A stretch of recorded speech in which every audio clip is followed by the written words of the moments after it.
By the time Ellen Marlowe reached the last bend of the road, her little boy had stopped asking where they were going. That silence frightened her more than hunger. The Wyoming wind came low across the open range, dragging dust over the wheels of the small handcart she pulled behind her. One wheel wobbled so badly it groaned with every turn, like it was begging her to stop. But Ellen could not stop, not with 6-year-old Toby asleep on a folded quilt and 12-year-old me walking beside her with a flour sack tied over one shoulder. Not with the sun lowering behind the brown hills and the cold already slipping into the grass. 3 places had turned them away in 2 days. At the first ranch, a foreman had looked at Ellen's worn black dress and asked if she had a husband coming behind her. At the second, a woman had shut the door when she saw the children. At the third, a young cowboy had told her kindly, almost sadly, that winter was no time to feed extra mouths. Ellen thanked each one. She did not cry until the road hid her from view. Now a crooked sign stood ahead, nailed to a post that leaned toward the ditch. Cook needed, Stone Creek Ranch. The words had been painted long ago, but weather had eaten the edges.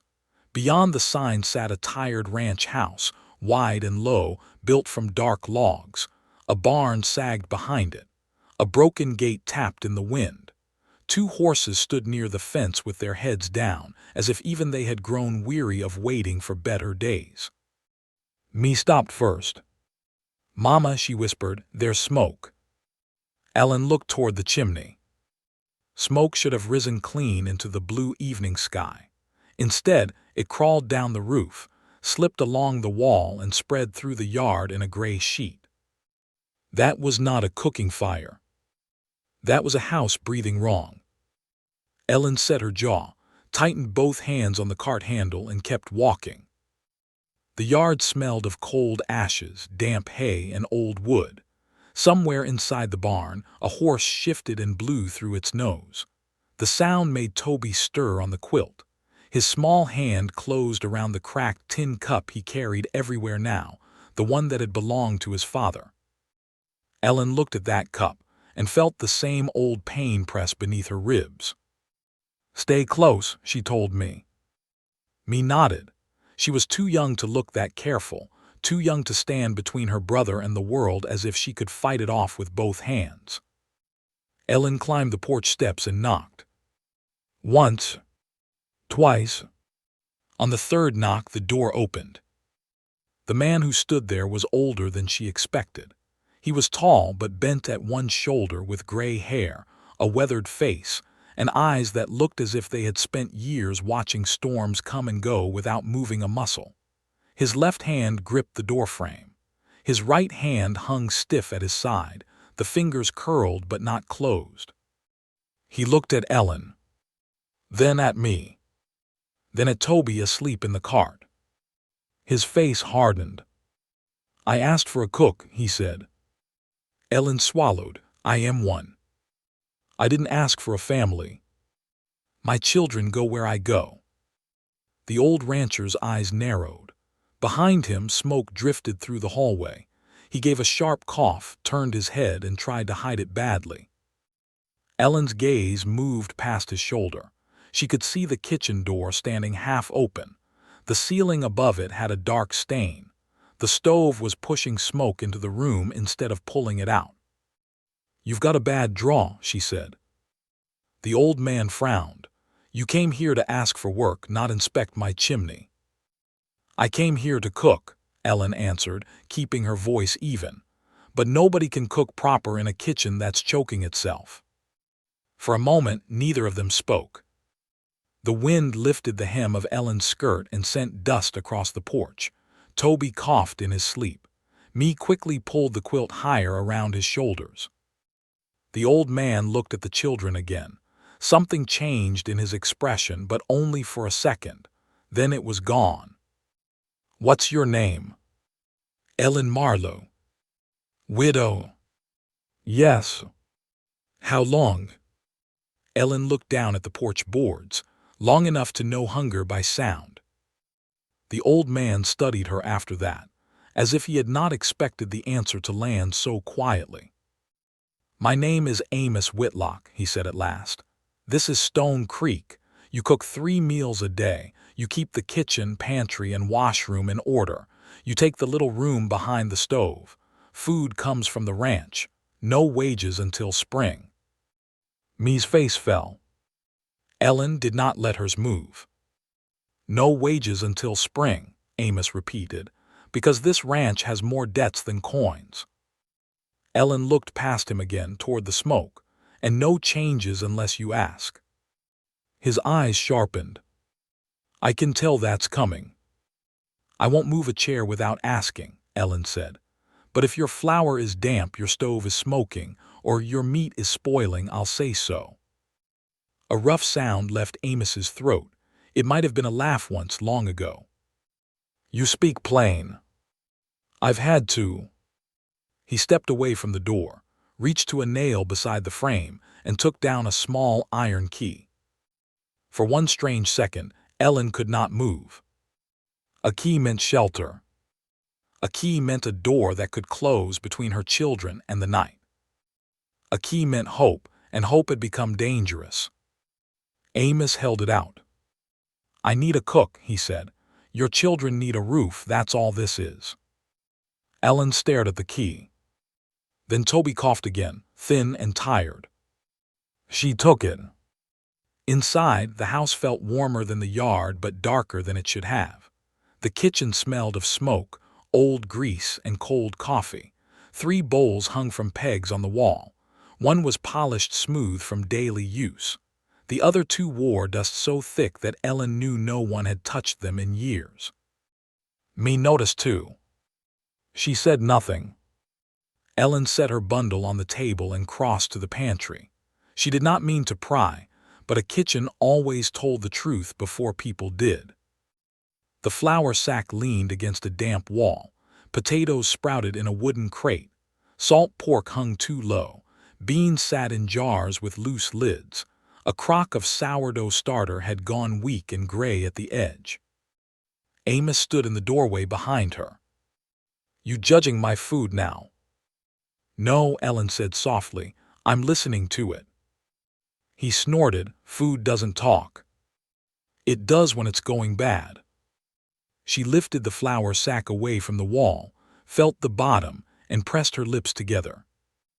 "How long will it last?" he asked, though his tone said he did not want the answer.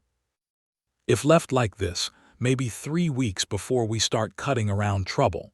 If stored right, into December.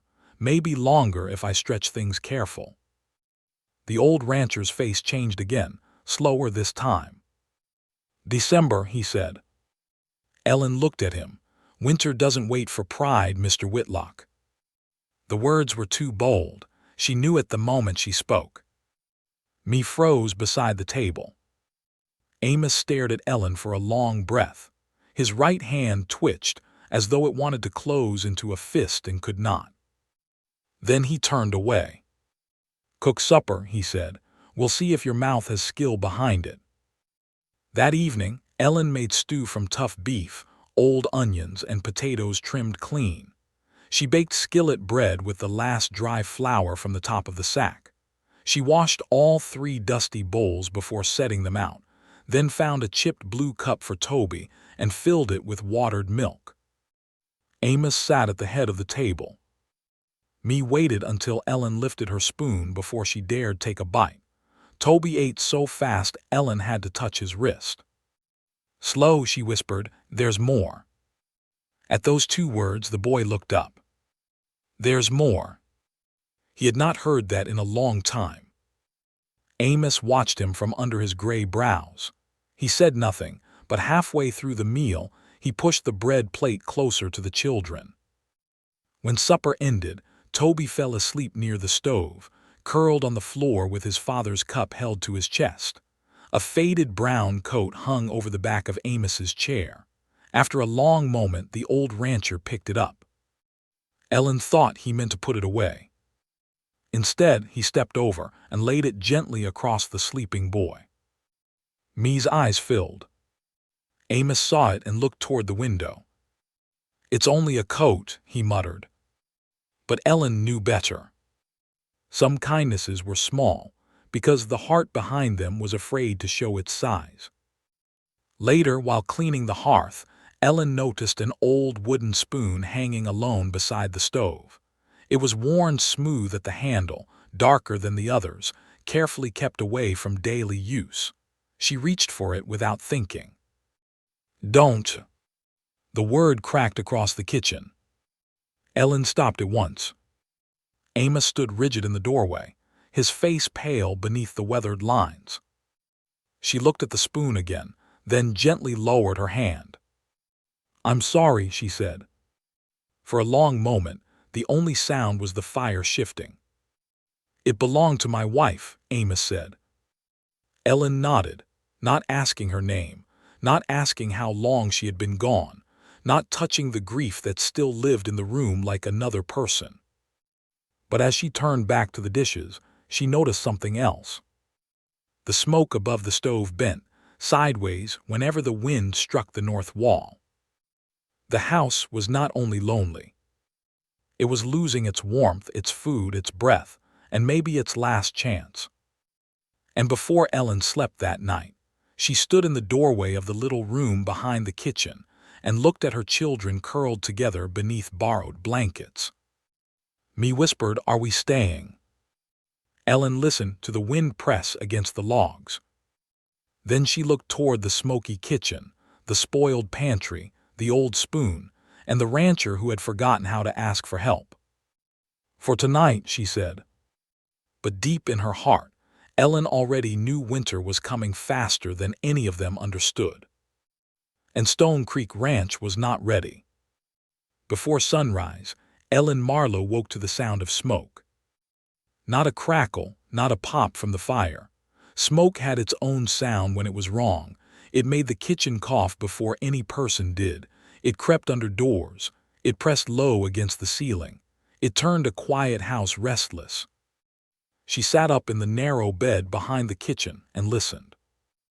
Me slept on the floor beside Toby, one arm around him as if she could keep the whole winter away by holding him close enough.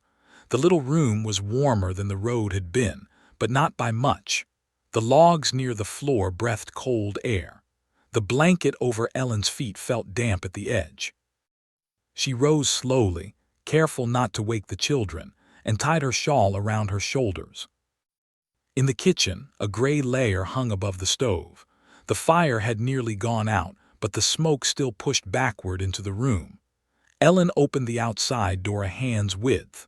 The cold rushed in hard, and the smoke rolled toward her face instead of lifting. She shut the door and lit a candle. Then she watched the flame. It leaned south. She carried it to the pantry. The flame steadied. She carried it near the stove. It bent sharply toward the wall behind the iron pipe. Beside the north corner, it trembled so violently she cupped a hand around it. There it was. The house was pulling air where it should not, and choking where it should breathe. Ellen fetched her boots, slipped outside, and stepped into the cold morning. The sky was pale and empty. Frost silvered the grass near the barn. A loose shutter knocked softly against the side of the house. The chimney rose from the roof, but it stopped too low, barely above the ridge. The west wind came over the hill, struck the roof, and shoved straight down into the stack. No wonder the stove smoked.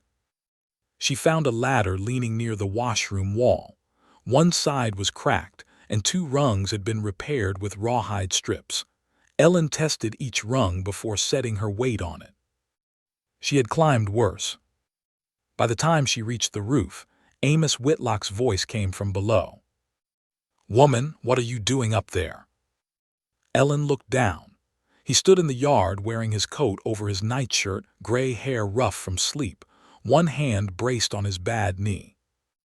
"Learning why your kitchen wants to kill breakfast. You were hired to cook. I'm trying to make sure the cook can see the stove." Amos scowled. "That chimney has worked for years." "No," Ellen said, leaning close to the pipe. "You've lived with it for years. That's not the same thing." She heard him grumble something, but he did not order her down. The chimney cap was bent on one side. Soot had narrowed the opening.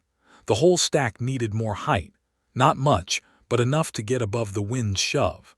Ellen brushed loose soot away with an old rag, then climbed down with black marks on her sleeves. At the pump, she washed her hands in water so cold it stung her bones. Me stood in the doorway holding Toby's cup. "Mama."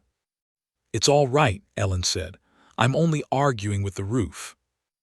That nearly made me smile. By breakfast, the kitchen still smoked, but the coffee boiled and the mush thickened. Amos ate in silence, his eyes moving now and then to the soot on Ellen's cuff. After the children finished, he set his spoon down.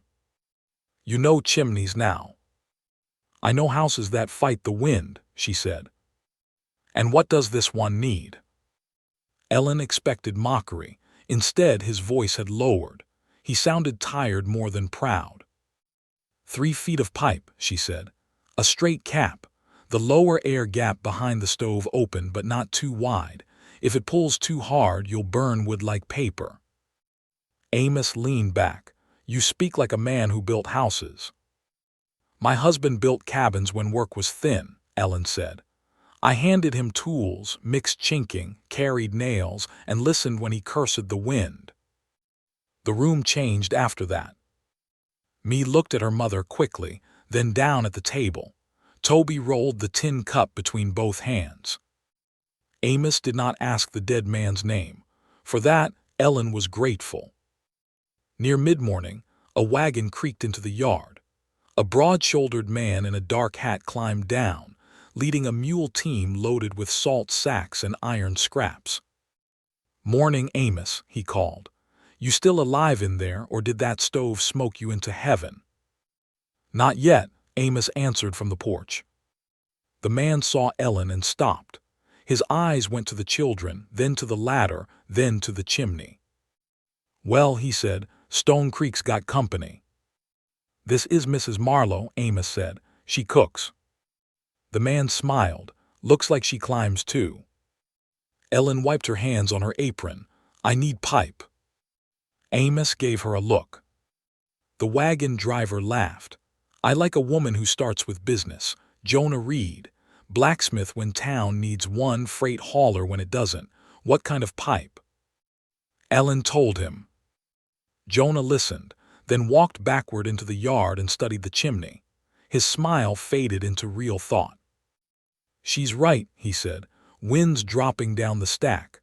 I've got old stove pipe behind my shop, not pretty but sound." "Pretty doesn't cook supper," Ellen said. Jonah slapped his hat against his thigh. "No, ma'am, it does not." By afternoon, he had returned with 2 pipe sections, iron bands, a fresh cap, and a small sack of nails. Amos watched from a chair in the yard, stiff with irritation at first, then quieter as Ellen and Jonah worked. Me carried nails in her apron. Toby stood by the porch and warned everyone whenever a chicken came too close to his pile of tools. The pipe rose higher. The cap sat straight. Then Ellen opened the lower air gap behind the stove. "Too much." The fire leapt alive with a roar so eager it startled Toby backward. Heat rushed into the room. The flames swallowed the wood fast, bright and hungry. Amos came to the kitchen door and gave Ellen a look that said he had been waiting for her to be wrong. "You fix smoke," he said. "Now we'll freeze after burning every stick before Christmas." Ellen watched the flame. She did not defend herself. "You're right." That stopped him. She took a flat piece of scrap wood, trimmed it with Jonah's knife, and fitted it over half the gap like a sliding cover. Then she held the candle near the stove again. The flame leaned, but gently now. The smoke lifted. For the first time since Ellen had entered Stone Creek Ranch, the kitchen breathed upward. Jonah stepped outside to look at the chimney. A thin, clean line rose into the afternoon sky. "Well," he said, grinning, "that old stove finally remembered heaven is up." Me laughed softly. Even Amos's mouth moved like it had almost forgotten how. That night supper tasted different, though the food was nearly the same.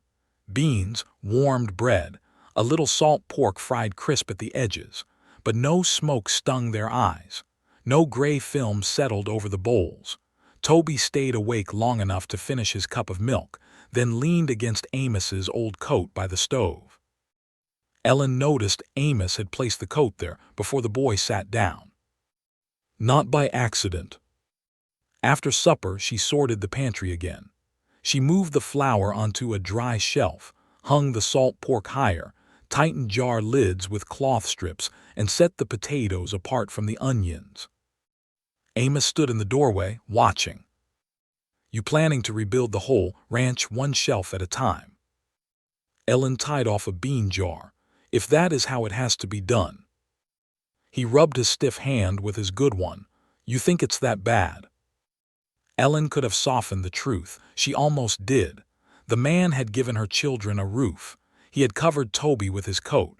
There was sorrow in him, deep and old. But Winter did not care about sorrow. "Yes," she said, "I think the ranch is tired. The food is damp, the chimney was wrong, the walls are leaking air, and that barn roof has a sag I don't like." His face closed. "You've been here one day. And the wind has been here longer than both of us." Amos turned his head toward the dark window. His reflection looked older there. "My wife used to say things like that." Ellen went still. The wooden spoon hung beside the stove, quiet in the lamplight. "What was her name?" Ellen asked gently. For a moment she thought he would refuse. "Lydia," he said. Me looked up from where she was helping Toby fold a blanket. Amos's eyes remained on the window. She could tell rain by the ache in a fence post, could keep a milk room cool in August and a calf alive in a March freeze. After she passed, folks kept saying time would mend things. His jaw tightened. Time did nothing but let the place rot polite. No one moved. The fire cracked softly. Ellen lowered her eyes. She understood that kind of rot. A grief that did not tear the house down at once, but let one hinge rust, one shelf sag, one meal go uneaten, one room stay closed until years had passed and the living forgot they still needed warmth. "I won't touch what was hers without asking," Ellen said. Amos gave a short nod. "See that you don't." The words were rough, but his voice was not cruel. Later, after the children slept, Ellen stepped outside with a lantern. The yard lay under a hard blue dark. Stars shone sharp above the ridge. The clean chimney smoke lifted steady into the night. She should have felt relief. Instead, she heard something from the barn.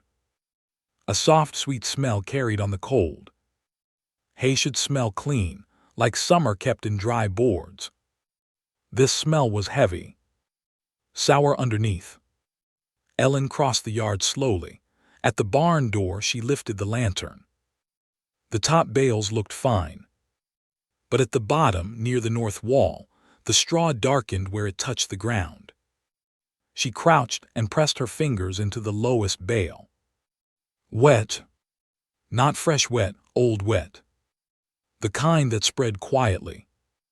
Behind her, Amos's voice came from the darkness. "Looking for more trouble?" Ellen stood, lantern in hand. "No," she said. The light shook slightly as the wind moved around them. "I found it." Ellen held the lantern lower, and the truth showed itself in the yellow light. The bottom row of hay bales was not just damp. It had begun to sour from the inside. The outer straw looked only dark and tired, but when she pulled a handful loose, the center clung together in a gray, heavy mat. A faint heat came from it, the wrong kind of warmth, hidden and dangerous. Amos saw her face before he looked at the hay. "What?" he asked. Ellen handed him the handful. "Smell it." He took it with his stiff right hand, struggled to close his fingers around it, then used his left. For a moment he only frowned. Then he smelled it. The stubbornness left his face. The lantern light moved across the barn walls. 23 cattle and a few young calves depended on this hay. Ellen could see the numbers turning behind Amos's eyes, even before he spoke. That stack has to last to March. It won't if we leave it sitting like this. His jaw tightened. You think I don't know hay? I think the roof leaked, the ground held water, and no one had enough hands to fix both. That quieted him more than blame would have. Outside, the wind pushed against the barn door. The old boards groaned. Somewhere in a stall, a cow shifted her weight and blew softly into the straw. Amos looked at the stack. How much do we lose? If we move now, less. If we wait, more than you can spare. He looked down at the wet handful again. For a long while, he said nothing. Ellen knew that silence. It was not pride anymore. It was fear wearing a hard face. Tell me, he said. 2 words. Small words. But on that ranch, from that man, they felt like a gate opening. Ellen set the lantern on a nail and pointed to the lowest row. First, we pull every damp bale out. We cut the worst ones open and keep them away from the good stack. Then we raise the dry hay off the ground. Cottonwood runners would do. 7 inches, maybe 8 if the floor dips. Air has to move under it. Amos's brow furrowed. If air moves under it, won't it make it colder? Hay doesn't need comfort. It needs dry feet. He looked at her then, not kindly, but with attention. She continued. The roof needs a patch along the north edge. Cedar boards if you have them. Pine pitch for the seam. That west wall has to stop throwing wind straight through the stack, but don't seal it tight. We need a low vent on the dry side and canvas to break the direct draft. Amos rubbed his bad knee. That sounds like 3 men's work. Ellen glanced toward the house, where a faint glow still touched the kitchen window. I've got 1 girl who can count straight, 1 boy who can carry rope, and a rancher who still knows where he keeps his boards. Amos gave her a sharp look. Then, for the first time, he almost smiled. At sunrise, the work began. Me wrapped her shawl tight and came to the barn with a piece of charcoal tucked behind one ear. Ellen had given her a job that mattered. Count every bale they moved and mark each dry section with a line on the wall. Me stood a little taller after hearing it. Toby dragged short ropes from the tack corner and stacked them by the door.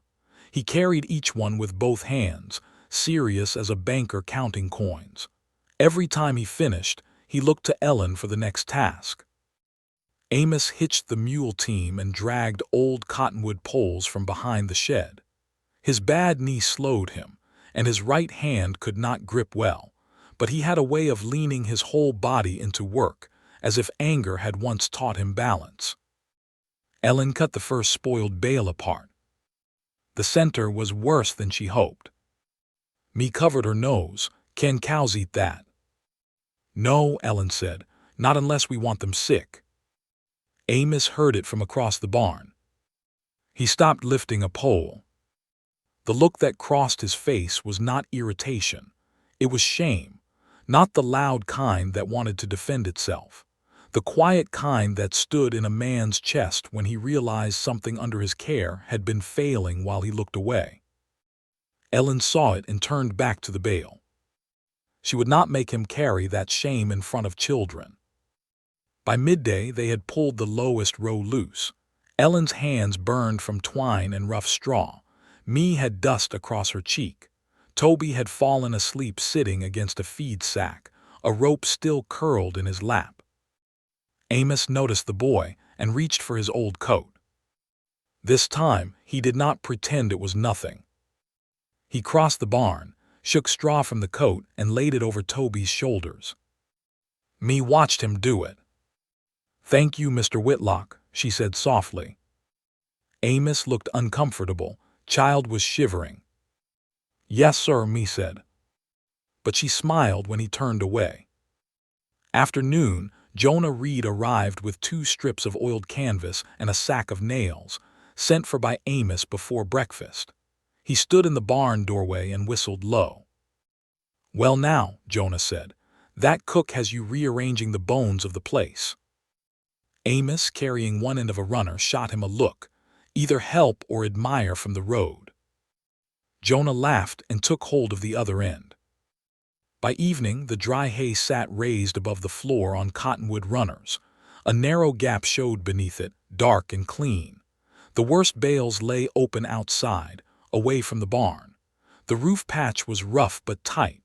Ellen had hung the canvas so wind could not strike the hay full on, but damp air could still leave. When the last nail went in, Amos stood with one hand braced against a post.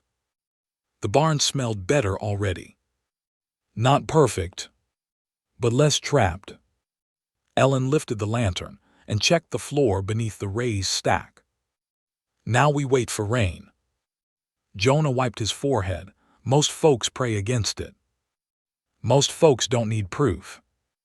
The proof came 2 days later. A cold rain fell before dawn, then turned to wet snow by mid-morning. The yard became mud. Water ran down the roof and dripped in thin lines from the barn eaves. The old ground inside the north wall darkened again.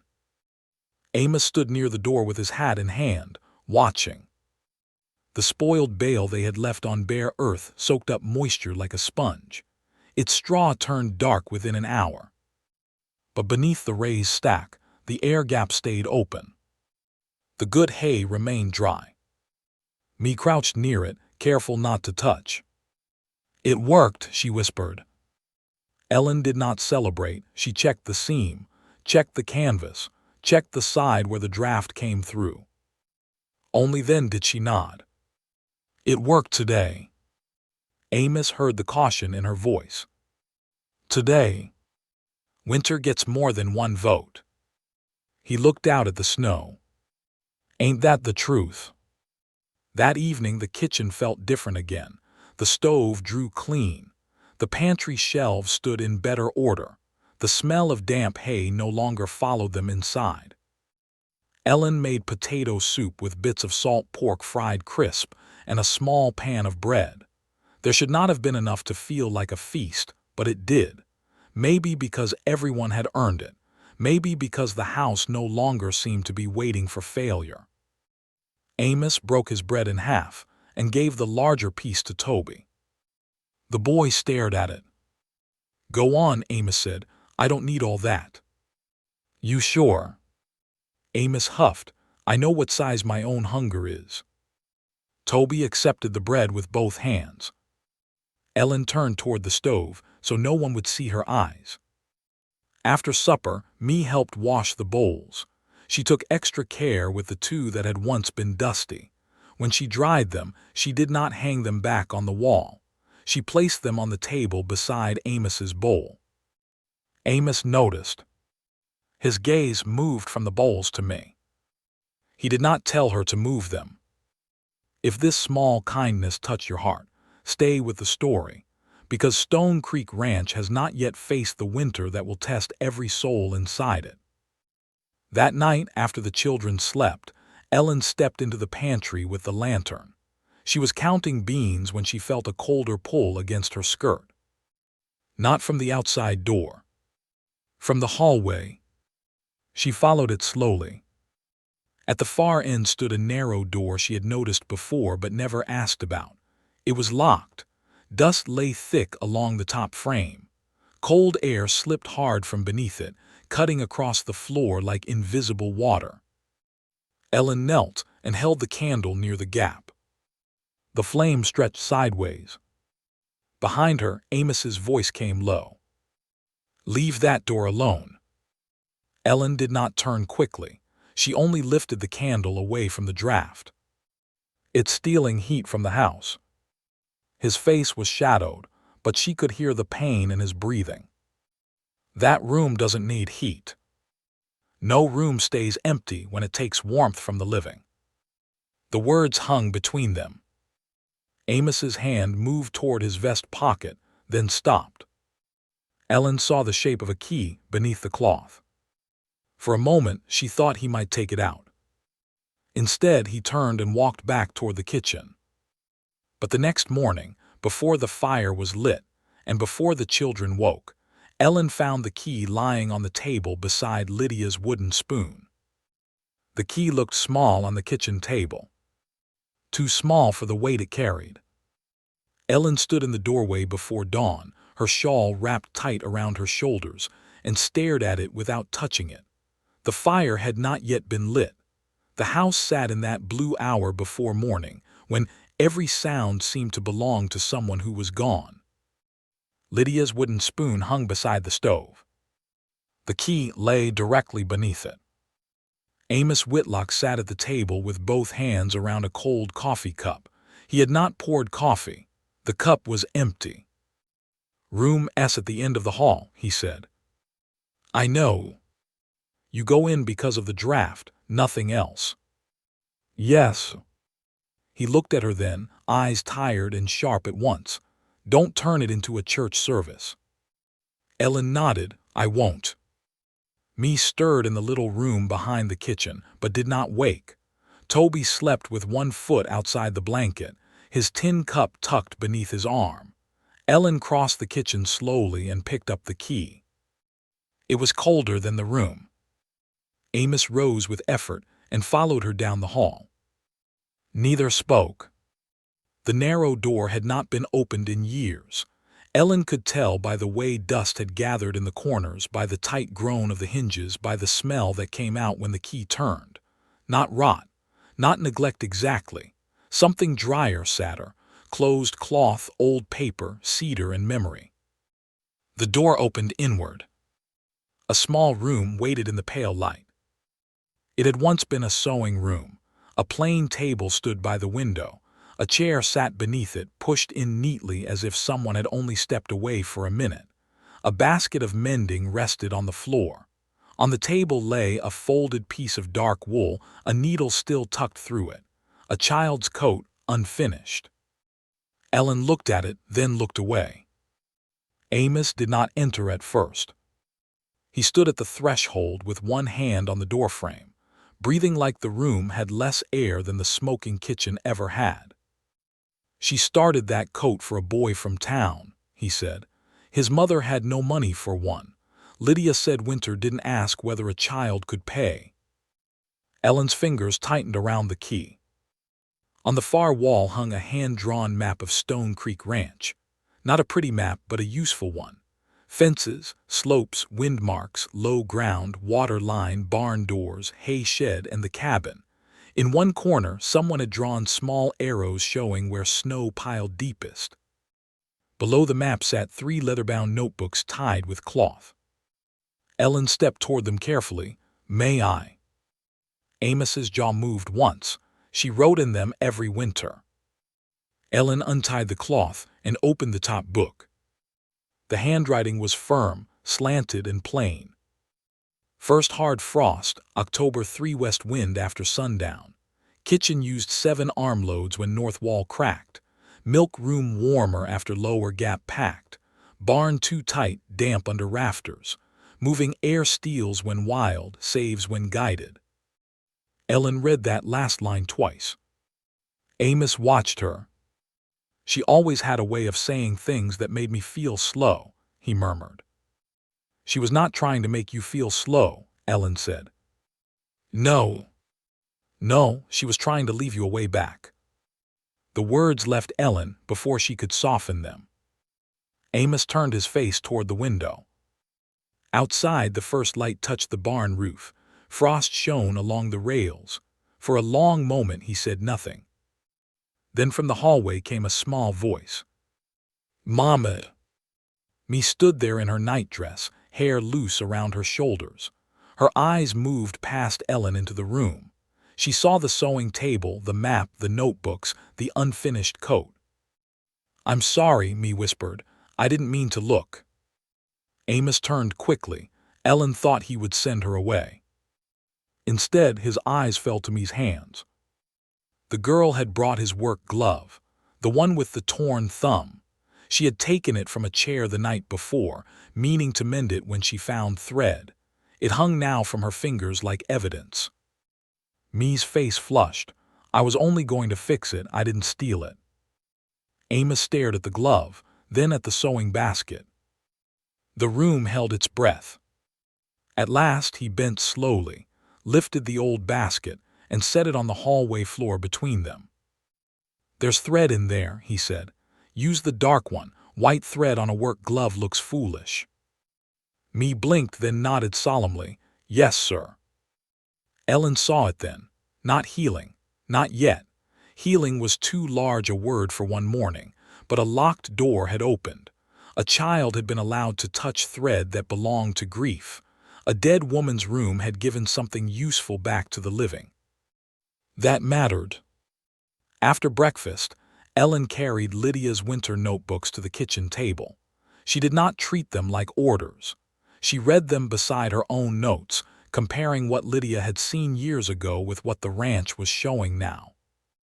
Amos watched from the stove. "You aiming to do everything she did?" "No," Ellen said. "The weather changes, wood shifts. A thing that worked once can fail now." He gave her a long look. "Then why read them?" "Because a woman who survived winters here knew what questions to ask." That answer seemed to settle him. For the next 2 days, Ellen studied the house like a living body. She tied bits of thread near cracks and under doors. Me marked the ones that moved hardest. Toby followed behind them carrying a small tin of nails, proud of the noise it made. The north wall was worst.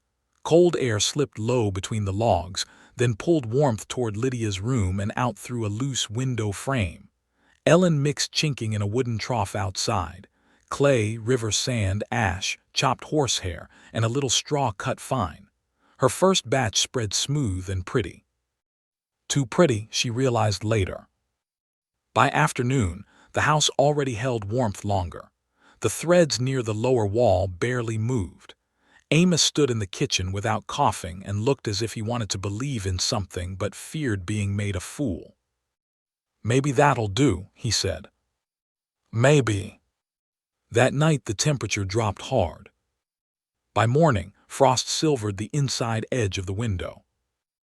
Ellen went straight to the north wall. The chinking had cracked. Not everywhere, but enough. Thin lines ran across the smooth patches. In 2 places, the mixture had pulled from the logs entirely. Me's face fell. "We did it wrong."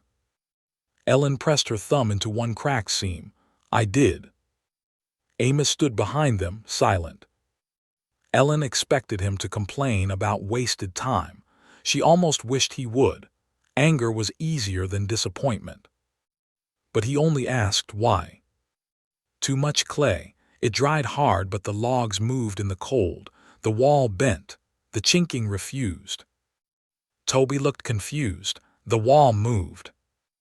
"Everything moves a little," Ellen said. "Wood, wind, people." Amos looked at the cracked patch, then at the notebooks on the table. Lydia wrote about that. She wrote that the north wall opens its mouth when the first real cold comes. She did not write the mixture.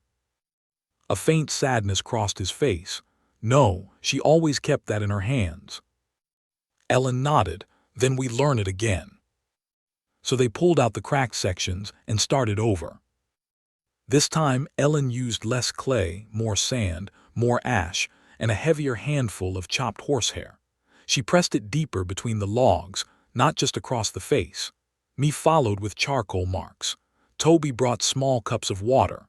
Amos drove wedges into the wider gaps before Ellen sealed them, using his left hand because his right would not close right around the hammer. Once his knee buckled. Ellen reached for him. He pulled away out of habit, then stopped. Slowly, almost painfully, he accepted her arm long enough to steady himself. "Don't make a fuss," he muttered. "I wasn't planning a parade," Ellen said. Me covered a smile. By dusk, the north wall looked rougher than before, but stronger. The patches were not pretty. They had depth. They had give. Ellen tied fresh threads beside them and waited. The cold returned that night. 16 degrees before dawn. Ellen woke early and went to the wall with a candle. The threads barely stirred. No cracks. No pulled seams.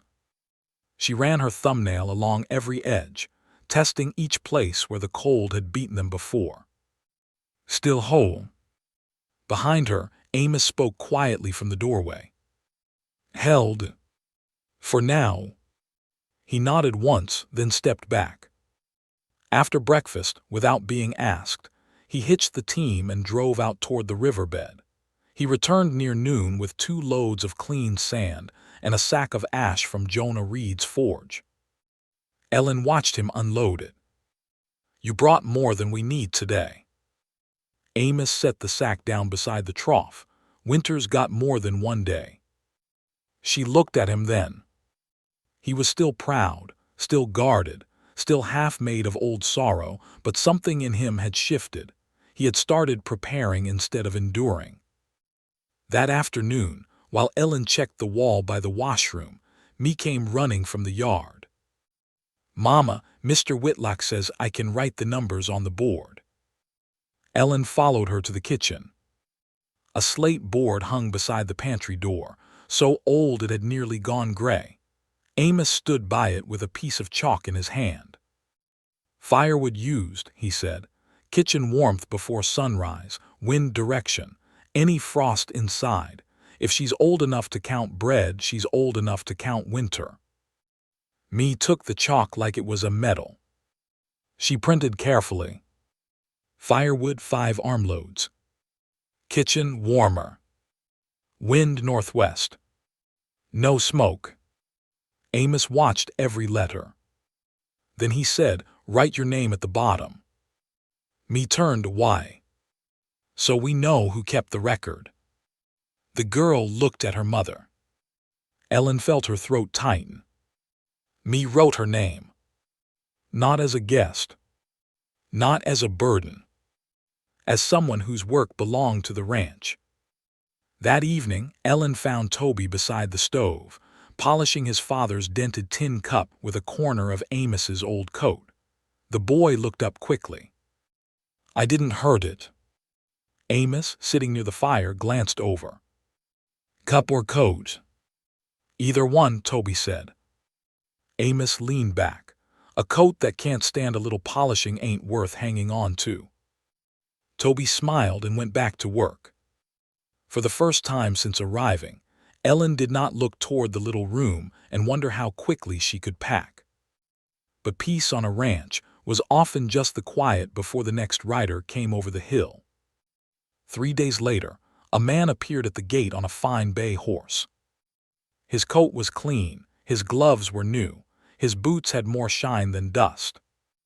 Amos saw him from the porch, and the warmth left his face. Me, standing at the chalkboard, lowered the chalk. Who is that? Ellen asked. Amos's mouth tightened.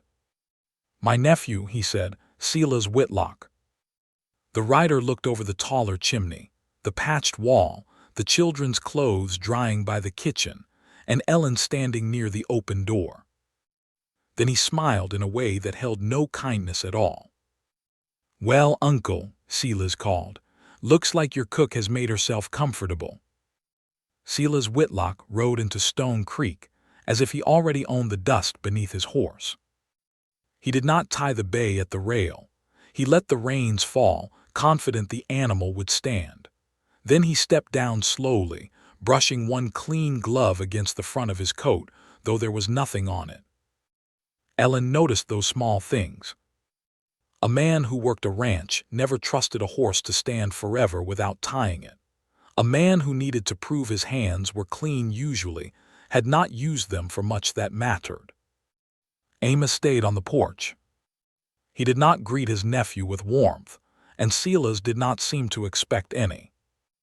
Uncle, Silas said, smiling, you look better than folks in Red Basin claim. Then folks in Red Basin need less time for talking. Silas laughed, but the laugh was thin. His gaze slid to Ellen. And this must be the cook. Ellen folded the dish towel in her hands once and laid it over the porch rail. Ellen Marlowe. Widow Marlowe, I hear. His eyes moved to me by the doorway and Toby peeking from behind her skirt, with children. Me stepped closer to Toby. Ellen did not answer. Some statements were made only to see if they could wound. Silas turned his attention to the ranch. He saw too much too quickly. The taller chimney, the fresh chinking along the north wall, the hay barn with a new roof patch, the oiled canvas at the west side, the slate board visible through the kitchen window marked with Me's careful writing.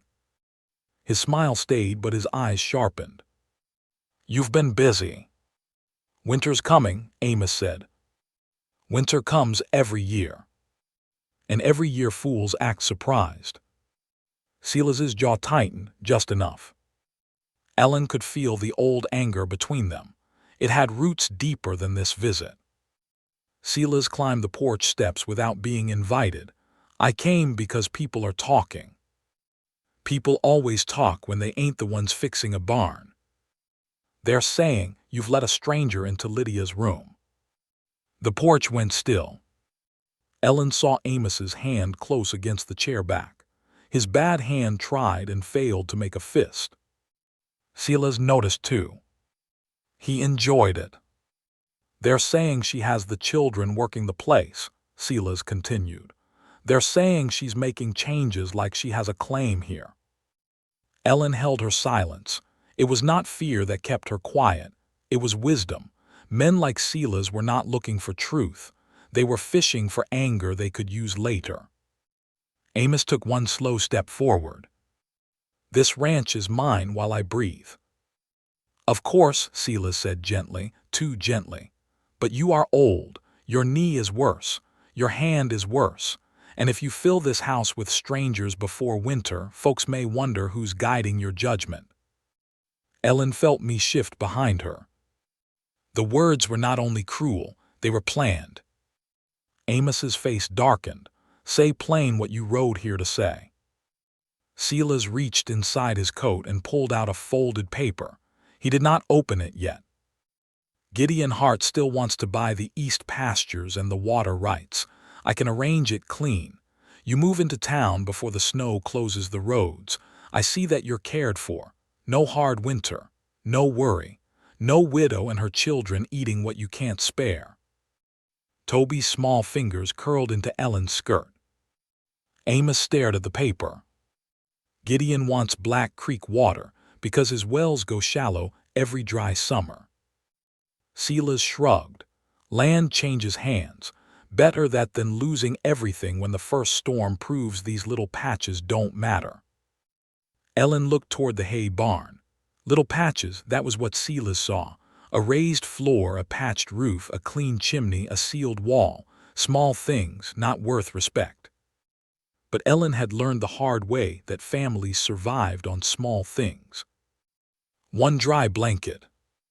One cup of milk. One door left open. One person willing to stand between children and winter. Amos pointed toward the road. "Put that paper back in your coat." Silas's smile faded. "Uncle." I said no. "You haven't even read the offer."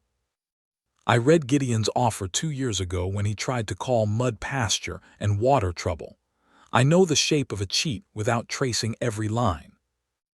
Silas's face flushed, but he kept his voice low. "If you don't wake up one morning, what then?" Me drew in a sharp breath. Ellen's eyes moved to Amos. The old rancher did not flinch, but something in his expression sank. Not because Silas had frightened him, because the words were possible. Age had already entered his bones. Pain already lived in his knee. Some mornings his right hand would not close around a coffee cup. Silas saw that the blow had landed. He turned slightly toward Ellen. "And what happens to them then? A spoken arrangement won't hold against family. Come deep snow, no one will ride out here for a widow with no paper." Ellen felt cold move through her, in a way the weather had not managed. She knew what he was doing. He was not warning her out of mercy. He was planting terror in the floorboards. He wanted her to pack herself before the first storm did his work for him. Amos's voice came rough. "Enough." Silas put the folded paper away. "For your sake, think on it. He stepped down from the porch. Before strangers start believing this ranch owes them more than supper. He mounted his horse, lifted the reins, and turned toward the gate. Before riding out, he looked once more at the house. Winter has a way of clearing out what doesn't belong. Then he was gone. For a long while after, no one moved. The bay horse's hoofbeats faded down the road. The broken gate tapped in the wind. Inside the kitchen, the stove gave a soft sigh, drawing clean. Toby whispered, "Mama, do we not belong?" The question struck Ellen harder than Silas's threat. She knelt in front of him and smoothed hair from his forehead. "You belong with me." "But here—" Ellen looked at Amos. The old man stood with one hand braced on the porch post, staring toward the road. His face held anger, yes, but also something heavier. Guilt, fear, a knowledge he had not wanted to face. Ellen could not ask him to answer the boy. Not after 2 weeks. Not after a key and a coat and a place by the stove. A roof was not the same as belonging. Inside, Ellen said softly, "Both of you." Me led Toby into the kitchen. Ellen stayed on the porch. "I can leave before the snow sets in," she said. Amos turned slowly. She kept her voice steady. "I won't have your nephew or Gideon Hart saying I trapped an old man for a ranch. I won't have my children used as a reason to shame you. We've been hungry before. We know how to keep moving." The words sounded brave. They were not. Ellen could feel the road waiting behind her, long and cold. She could feel the handcart handle biting into her palms again. She could see Toby asleep under a thin quilt, me pretending not to be scared, doors closing one after another. Amos knew it too. "And where would you go?" "There's always somewhere." "No," his answer was sharp, "there ain't." Ellen looked down. The porch boards blurred for a moment. Amos seemed to regret the harshness. When he spoke again, his voice had changed. "Lydia used to say a house that turns out children in cold weather has no right calling itself a home." Ellen closed her eyes briefly. He cleared his throat, rough and uncomfortable with tenderness. "You'll stay through winter. That was the bargain." "A bargain Silas says won't hold." Amos looked toward the road again. "Then we make it hold." The next morning, Amos sent Jonah Reed into town before the sun had cleared the ridge. He did not explain why to Ellen.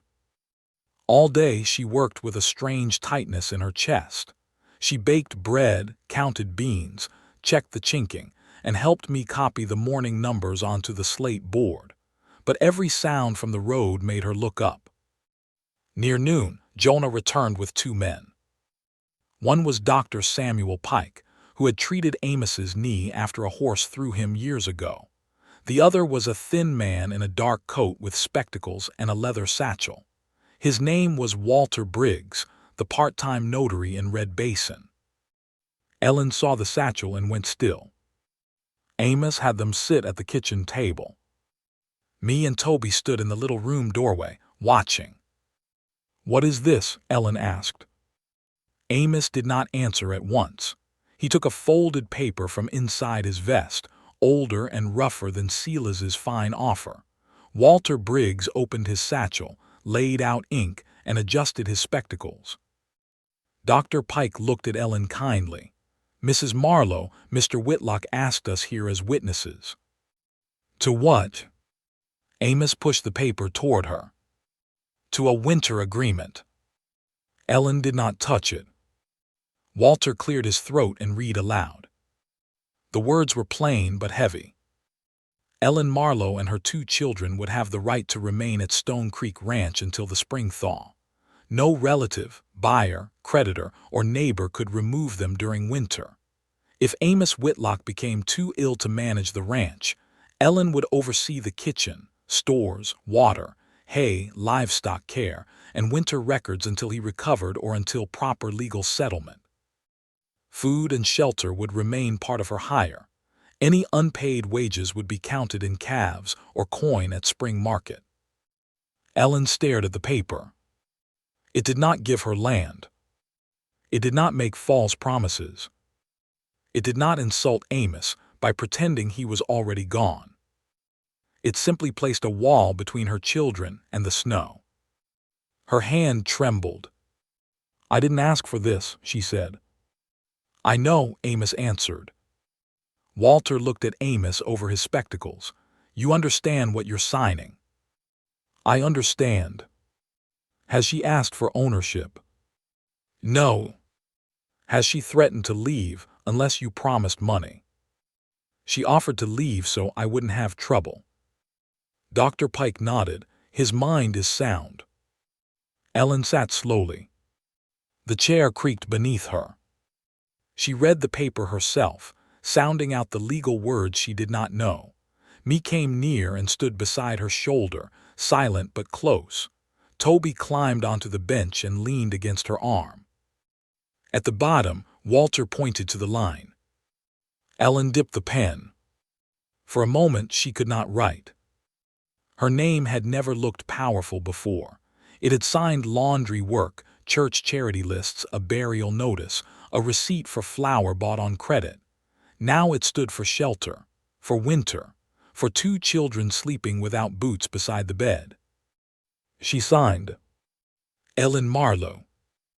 Amos signed beneath her, slowly with effort, his right hand failing halfway through, forcing him to finish with his left. Jonah witnessed, Dr. Pike witnessed, Walter stamped and folded the copy. No one spoke for several seconds. Then Toby asked, "Does this mean we can stay till spring?" Amos looked at the boy. "Yes." Toby thought about it, "even if it snows bad." "Especially then." Me turned away quickly, but Ellen saw her wipe her cheek with the back of her wrist. That night the travel bundle still sat beside the little room door. Ellen looked at it after the children slept. For weeks that bundle had been ready, the blankets tied tight, the few clothes rolled, her husband's old tin cup kept within reach, a life packed small enough to flee before morning. Slowly she knelt and untied the rope. She removed the blankets and laid them properly on the bed. She folded the spare clothes onto the shelf. She set the flour sack in the pantry, not the cart. At the bottom of the bundle lay an old photograph of her husband, Thomas Marlowe, standing beside a half-built cabin with a hammer in one hand, and a smile he had given too freely to the world. Ellen touched the edge of it. "I'm trying," she whispered. Behind her in the kitchen, Amos stood unseen. He had come for water and found her there, kneeling beside the undone bundle, speaking to a dead man. He stepped back without making a sound. The next morning, Ellen woke before dawn and found Amos had taken the empty travel sack from the doorway. For one sharp second, fear rose in her throat. Then she saw it hanging near the stove, filled with his work gloves and a coil of measuring rope. Not hidden. Not thrown away. Used. Me saw it too and smiled at the floor. But winter had not yet tested the paper on the table, the repairs in the barn, or the trust growing quietly between them. By late October, the signs began coming all at once. The cranes crossed south in uneven lines. Jackrabbits turned white early. Ice formed thick in the water bucket before sunrise. The cattle gathered close to the windbreak before dusk, though the nights were not yet cruel. And one evening, while checking the slate board, Ellen noticed the smoke from the chimney lowering beneath a clear sky. She stepped outside, looked toward the northwest ridge, and felt the old warning move through her bones. Amos came to the porch beside her. "What is it?" Ellen watched the sky darken along the far hills. "One sign can lie," she said quietly, "but 6 signs together are trying to tell us something." He followed her gaze. For once he did not argue. "When?" Ellen pulled her shawl tighter. Soon. The first rule of winter on the frontier was simple. By the time a person felt ready, it was already too late. Ellen knew that from years of hard roads and thin roofs. She had seen families wait for the first real snow before patching a wall. She had watched men laugh at early frost, then lose cattle when the water froze 3 days later. She had learned that winter did not arrive in one grand moment. It sent warnings first, small ones, quiet ones, the kind proud people ignored. At Stone Creek Ranch, the warnings came every morning. The water bucket froze thicker each day. The hens stopped wandering far from the coop. The cattle turned their backs to the northwest, even when no wind was blowing. A red ring circled the moon 2 nights in a row. And the smoke from the chimney, clean as it was now, began to press low before lifting. Ellen spread Lydia Whitlock's winter notebooks across the kitchen table and set Me's slate beside them. Amos stood near the stove, arms folded, watching as she compared old dates to new signs. Me leaned over the table, careful not to touch the old pages with damp fingers. "Did Mrs. Lydia write about rabbits turning white?" she asked. Ellen turned a page. Here, early white coats before November, hard freeze followed. Me read the line slowly. Toby sat on the floor near the stove, wrapping twine around a bundle of kindling. He was supposed to make tight bundles. His first 3 looked like broken nests. He kept trying.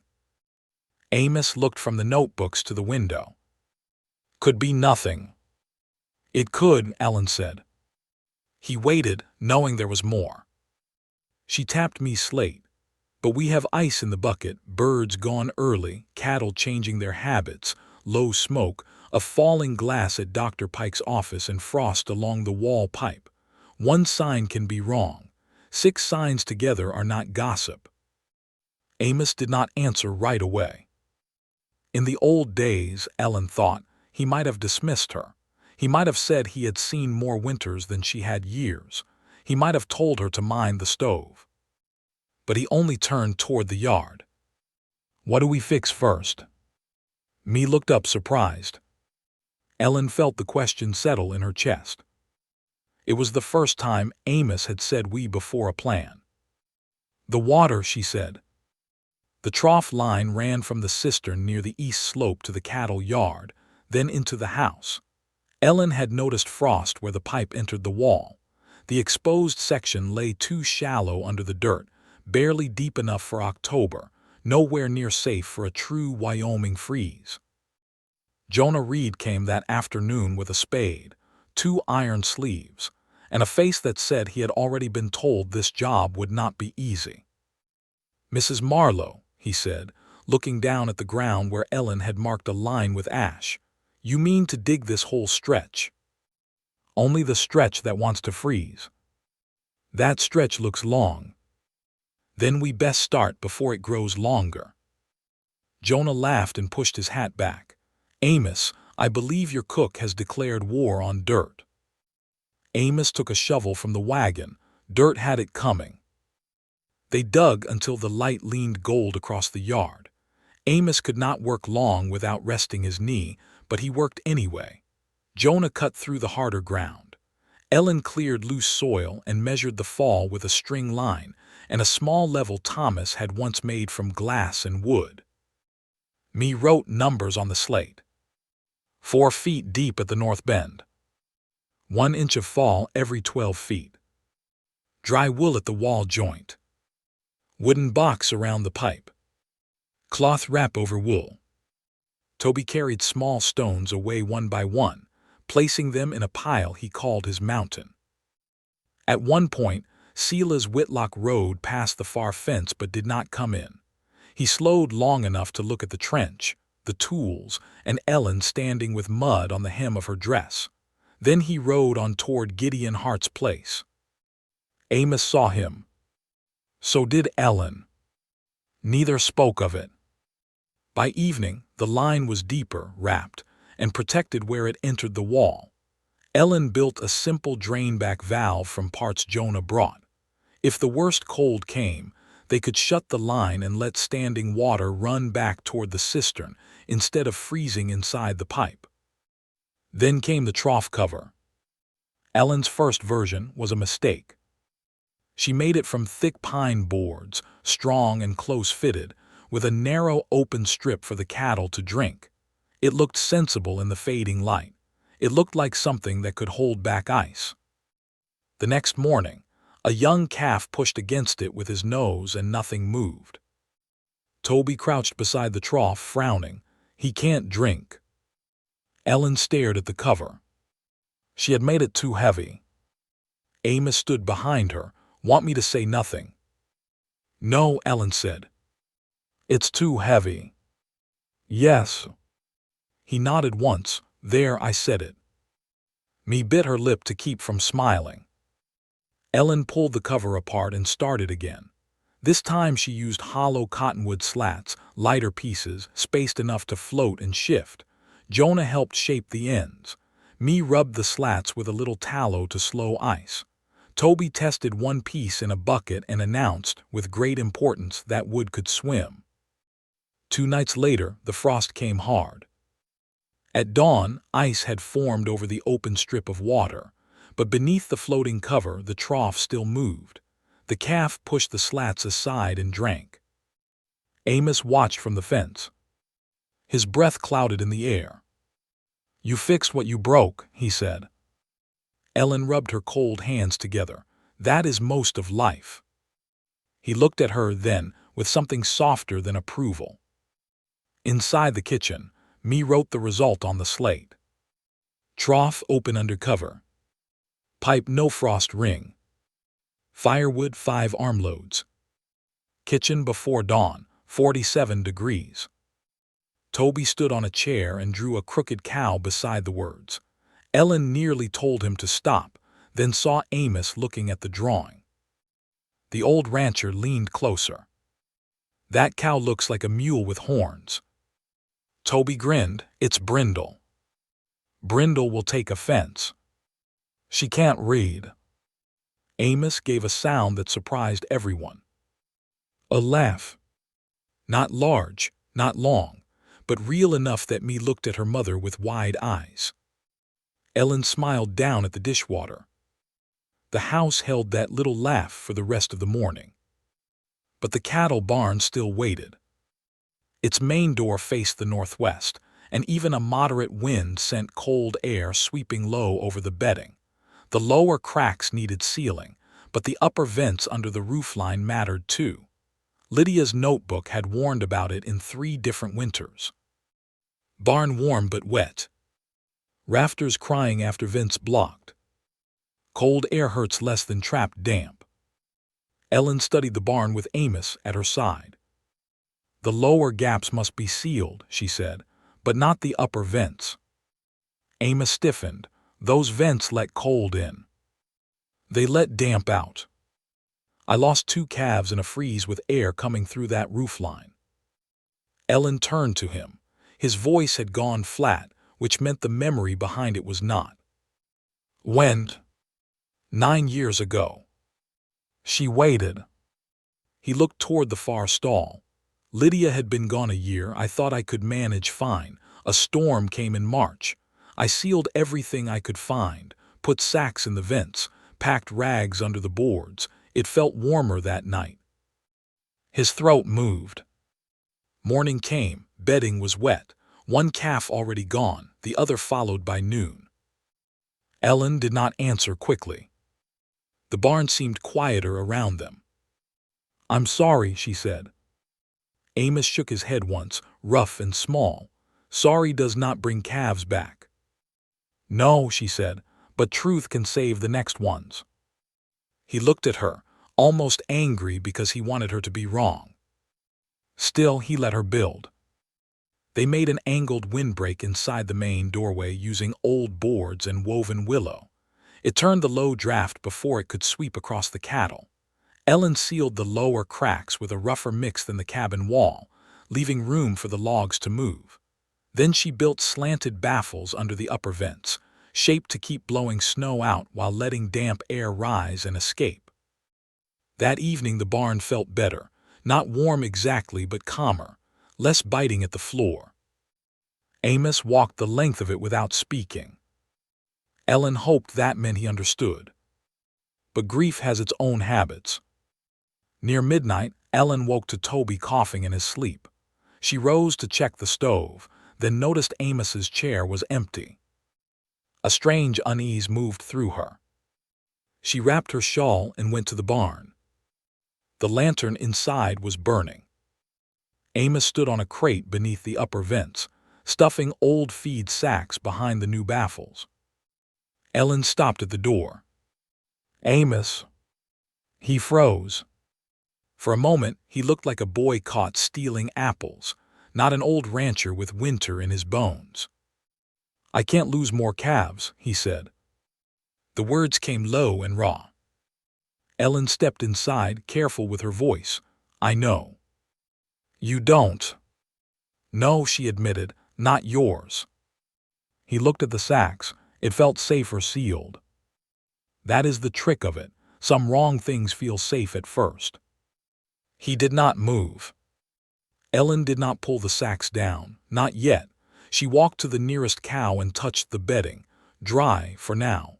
Then she lifted the lantern toward the rafters, no wetness yet. "Leave one block tonight," she said. Amos frowned. "Why?" "So you can see what it does, without risking the whole barn." He stared at her, suspicious. "You're letting me be wrong in pieces."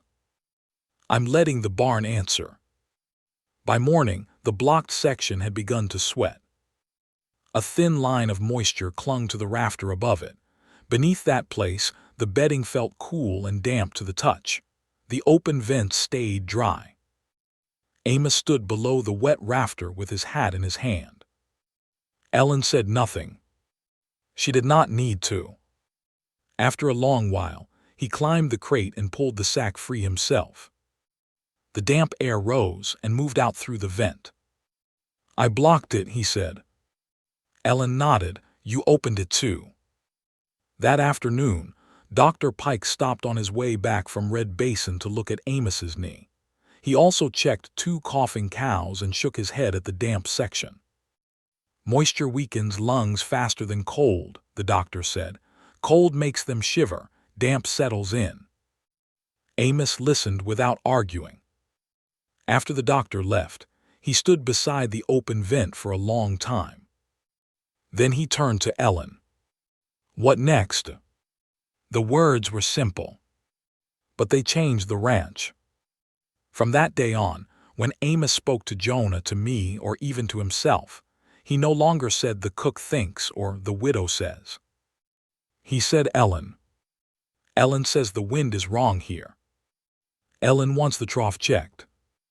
Ask Ellen where the canvas belongs. Me noticed first, children always did. That night at supper, she smiled into her bowl every time Amos said her mother's name. Ellen pretended not to notice, but the warmth of it followed her all evening. For the first time, she allowed herself to think of Stone Creek not only as shelter, but as a place that might remember them kindly. Then Jonah arrived after dark with news from town. He stood in the kitchen doorway, hat in hand, his face troubled. "Gideon Hart's buying extra feed," he said, "more than he needs." Amos frowned. "So?" Jonah looked at Ellen. "And Silas was with him at the freight office. They were asking about your winter agreement." The room went still. Me's chalk paused against the slate. Ellen felt the fragile warmth of the evening tighten into fear. Amos pushed back his chair. "What exactly were they asking?" Jonah's jaw worked before he answered. "They wanted to know whether a paper can protect a widow if a ranch is declared mismanaged before winter ends." The word sat in the kitchen like a snake under a chair. Mismanaged. Ellen had heard that kind of word before. It was the sort men in clean coats used when they wanted to take something without calling it theft. A ranch could be called mismanaged if cattle went hungry, if water failed, if the owner was judged unfit, if neighbors swore the place had become a danger to itself. And if Stone Creek were called mismanaged before spring, Silas could claim Amos was no longer capable of keeping it. Gideon Hart could step in with money. A judge in town might listen. A widow with 2 children might be called the cause of the trouble, instead of the one trying to stop it. Amos stood slowly from the table, the chair legs scraped across the floor. "Who said that word?" he asked. Jonah Reed removed his hat. Silas did. Gideon didn't correct him. Me stood near the slate board, chalk still in hand. Toby sat on the floor with a half-tied kindling bundle in his lap, looking from face to face. Ellen made herself breathe. Fear never fixed a wall. Fear never saved hay. Fear only made a person's hands shake when they needed to work steady. "What else?" she asked. Jonah glanced at Amos before answering. They asked Walter Briggs whether winter agreements can be challenged if a ranch is losing stock or wasting feed. Walter told them he won't discuss another man's paper over a store counter, but they were not asking from curiosity. Amos's face turned hard as old fence wire. "Gideon loses water every dry year," he said. "He wants my creek. Silas wants whatever coin comes after." "And if they can prove the ranch is failing," Ellen said quietly, "they can say you need help." "I don't need help from them." "No," she said, "but we may need proof." That brought Amos's eyes to hers. The stove crackled behind them. Outside, the wind moved along the porch, soft for now, though every person in the room knew the season was gathering itself. "What proof?" Amos asked. Ellen looked at the slate board, where Me had written daily numbers in careful rows. Firewood used. Kitchen before dawn. Wind direction. Water open. Hay dry. No frosted pipe. Barn bedding dry. Coughing eased. "This," Ellen said. Me looked at the board as if seeing it for the first time. Ellen continued, "Numbers do not stop greedy men, but they make lies work harder." Jonah gave a slow nod. Doctor's notes would help too. Livestock condition, no sickness spreading, water working. "Walter can keep copies," Amos said. Ellen looked at him. "And neighbors can see with their own eyes before the storm comes, not after Silas tells his version." Amos understood at once. He did not like it. Stone Creek had been a private grief for years. Letting people walk through its repairs meant letting them see how close it had come to ruin. Ellen could see the old shame return to his face, the memory of damp hay, smoking rooms, blocked vents, walls that had opened to the cold. But pride was a poor blanket. At last Amos looked at Jonah. "Tell Dr. Pike and Walter to come tomorrow. Tell any neighbor who wants to learn how not to freeze his pipes he can come too. Not Gideon, not Silas." Jonah put his hat back on. "And if they come anyway." Amos's eyes narrowed. "Then they can learn from the road." The next morning, Stone Creek Ranch did something it had not done in years. It opened its gate to neighbors. Not for a dance, not for a funeral, not for a sale. For proof. By noon, 3 ranch wives, 2 hired hands, Walter Briggs, Dr. Pike, and a young man from the Bar M stood in the yard, their coats pulled tight against a sharp October wind. Most had heard gossip already. Some came to help.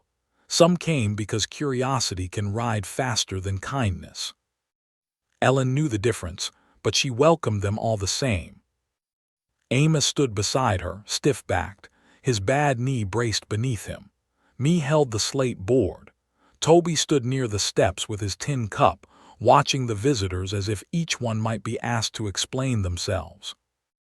Ellen began at the chimney. She showed the raised pipe, the straight cap, the controlled air gap behind the stove.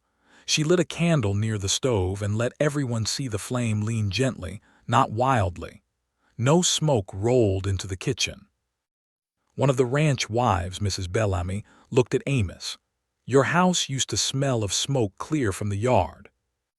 It doesn't now, Amos said. His tone was flat, but Ellen heard the effort beneath it. In the pantry, Ellen showed the raised flour, the dried shelves, the sealed beans.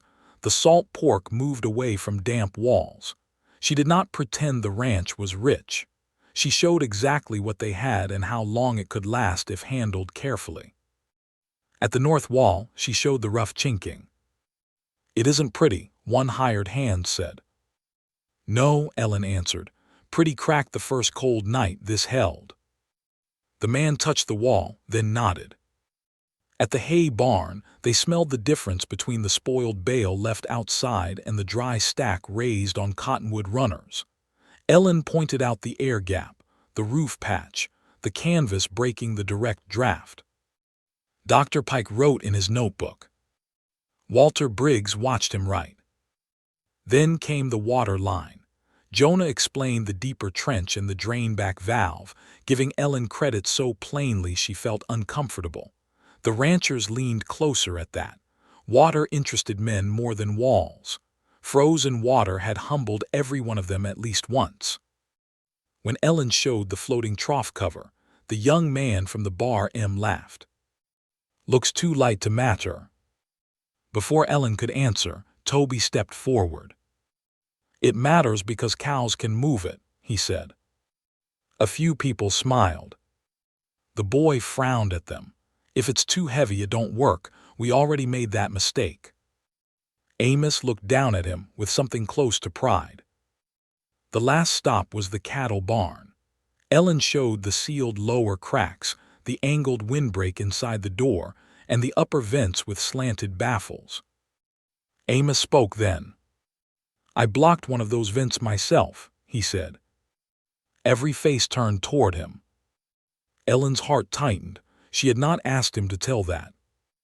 It got damp by morning, Amos continued. The open section stayed dry. Dr. Pike says damp hurts lungs faster than cold. So if any of you are fixing to stuff every hole before snow, don't. The admission cost him. Ellen could see it in the way he stared past the group toward the rafters instead of meeting their eyes. But it landed harder than any lecture. Mrs. Bellamy folded her arms. My husband blocks our milk shed tight every winter and wonders why the shelves sweat. Open high, block low, Ellen said. Guide air, don't trap it. Walter wrote that down too. Near the end, Gideon Hart appeared at the outer gate. He had not been invited, but there he sat on his horse with Silas Whitlock beside him, both watching through the rails. The yard grew quiet. Amos turned. You can come in if you came to learn, he called. If you came to measure what you might buy, keep riding. Silas smiled. We heard you were giving a show. No, Amos said, we're giving facts. Gideon's eyes moved over the group, the open notebooks, Dr. Pike's pencil, Walter's satchel. He had expected weakness hidden behind a door. He had found witnesses. Silas looked at Ellen. And who runs this show, Uncle, you or the widow? Ellen felt every neighbor turn slightly. There it was, the trap. If Amos defended her too strongly, Silas would say she controlled him. If he dismissed her, Silas would say the repairs meant nothing. If Ellen spoke too much, she would look grasping. If she stayed silent, she would look ashamed. Amos stepped down from the barn threshold and planted his cane in the mud. I own Stone Creek, he said. Ellen Marlowe works here under agreement. She keeps records better than I did. She sees what I missed. I decide what happens on my land, and I decided to listen. No one spoke. The wind moved through the willow branches, stacked for the next windbreak. Silas's smile tightened. Gideon tipped his hat with false politeness. Hope it holds when real weather comes. So do I, Amos answered, for all our sakes. Gideon turned his horse first. Silas followed, but not before looking once at me's slate board. Ellen saw the look. So did me. That night, after the neighbors left, Me carried the slate inside and leaned it carefully against the pantry wall. They wanted to take it, she said. Ellen looked up from the stove. Who? Mr. Silas looked at it like he wanted to. Amos, sitting by the fire, raised his head. Me hugged the slate against her chest. It has our numbers. The old rancher held out one hand. Bring it here. Me hesitated, then obeyed. Amos took the slate and studied the rows in silence. Then he handed it back. From now on you make 2 copies, he said. One for this house, one for Walter Briggs in town. Me's eyes widened. Me. You keep the record, that makes it your work. She looked to Ellen, then back at Amos. Yes, sir. Ellen saw the girl stand taller again. But Silas was not finished. 3 days later, one of the lower pasture gates was found open at dawn. No cattle were lost, only because the herd had gathered near the windbreak the night before. The latch had not broken. The chain had been lifted and set aside neatly in the mud. Amos stared at it, his face dark. Jonah crouched near the post. Horse tracks, 2 riders. Ellen looked toward the east road. She did not need to say their names. Amos wanted to ride to town at once, but Ellen stopped him. They want anger, she said. They opened my gate. And if you storm into Red Basin shouting before proof is clear, they will say you are unfit. His face twisted with fury because he knew she was right. So they fixed the gate. Then Ellen did one more thing. She tied a small strip of red cloth to the inside of every latch on the main gates, tucked where it could not be seen from the road. If anyone lifted a chain in the dark, the cloth would fall. Me marked it in the record. Gate cloth set. 2 nights later, the cloth at the South Hay gate dropped. This time, Jonah was waiting in the loft with a lantern covered by a feed sack. He saw no faces, only 2 riders moving away toward Gideon's land. But in the mud near the gate, one horse threw a shoe. Jonah picked it up at dawn. It was a fine town-made shoe with a small notch at the heel. Silas's bay had limped slightly the day before. Amos held the shoe in his hand, breathing hard. Ellen watched the storm behind his eyes. Not yet, she said. His voice came low. How much proof is enough? Enough that they can't call it temper. She hated saying it. She hated waiting. But she had children in that house, a winter agreement on paper, and a ranch that still needed every hour of work. The next repair was the largest yet. The true windbreak. The old doorway baffle helped inside the barn, but the yard itself needed protection. Every morning, Ellen watched leaves and dust collect in the same diagonal line. Snow would do the same. If drifts blocked the barn doors, they could lose access when it mattered most. She spread Lydia's map on the kitchen table, then added her own marks from the past weeks. The wind already drew us a map, she said. Amos leaned over the table. How high? 6 feet, maybe more, not solid. Woven willow and pine posts. If it is too tight, the wind will strike it and drop snow where we do not want it. Jonah helped set the posts. Amos measured spacing. Me used a rope tied with knots every 3 feet. Toby carried willow branches until his arms gave out, then fell asleep on a feed sack in the sun. For 2 days they worked.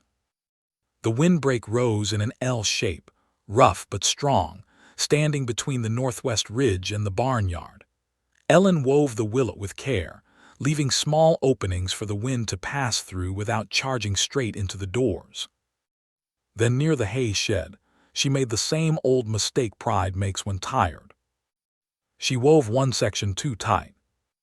It looked better, stronger, more complete. That night a hard wind came. By morning, a pile of early snow and dry leaves had formed directly in front of the hay shed door. Amos stood beside Ellen, looking at the drift. Neither spoke for a minute. Then from the road came Gideon Hart's voice. Looks like your clever fence invited winter right where you feed. Silas sat beside him, smiling. Me's face burned red. Ellen looked at the drift, then at the tight willow. He's right, she said. Amos turned. Don't give him the pleasure. I'm not giving him anything.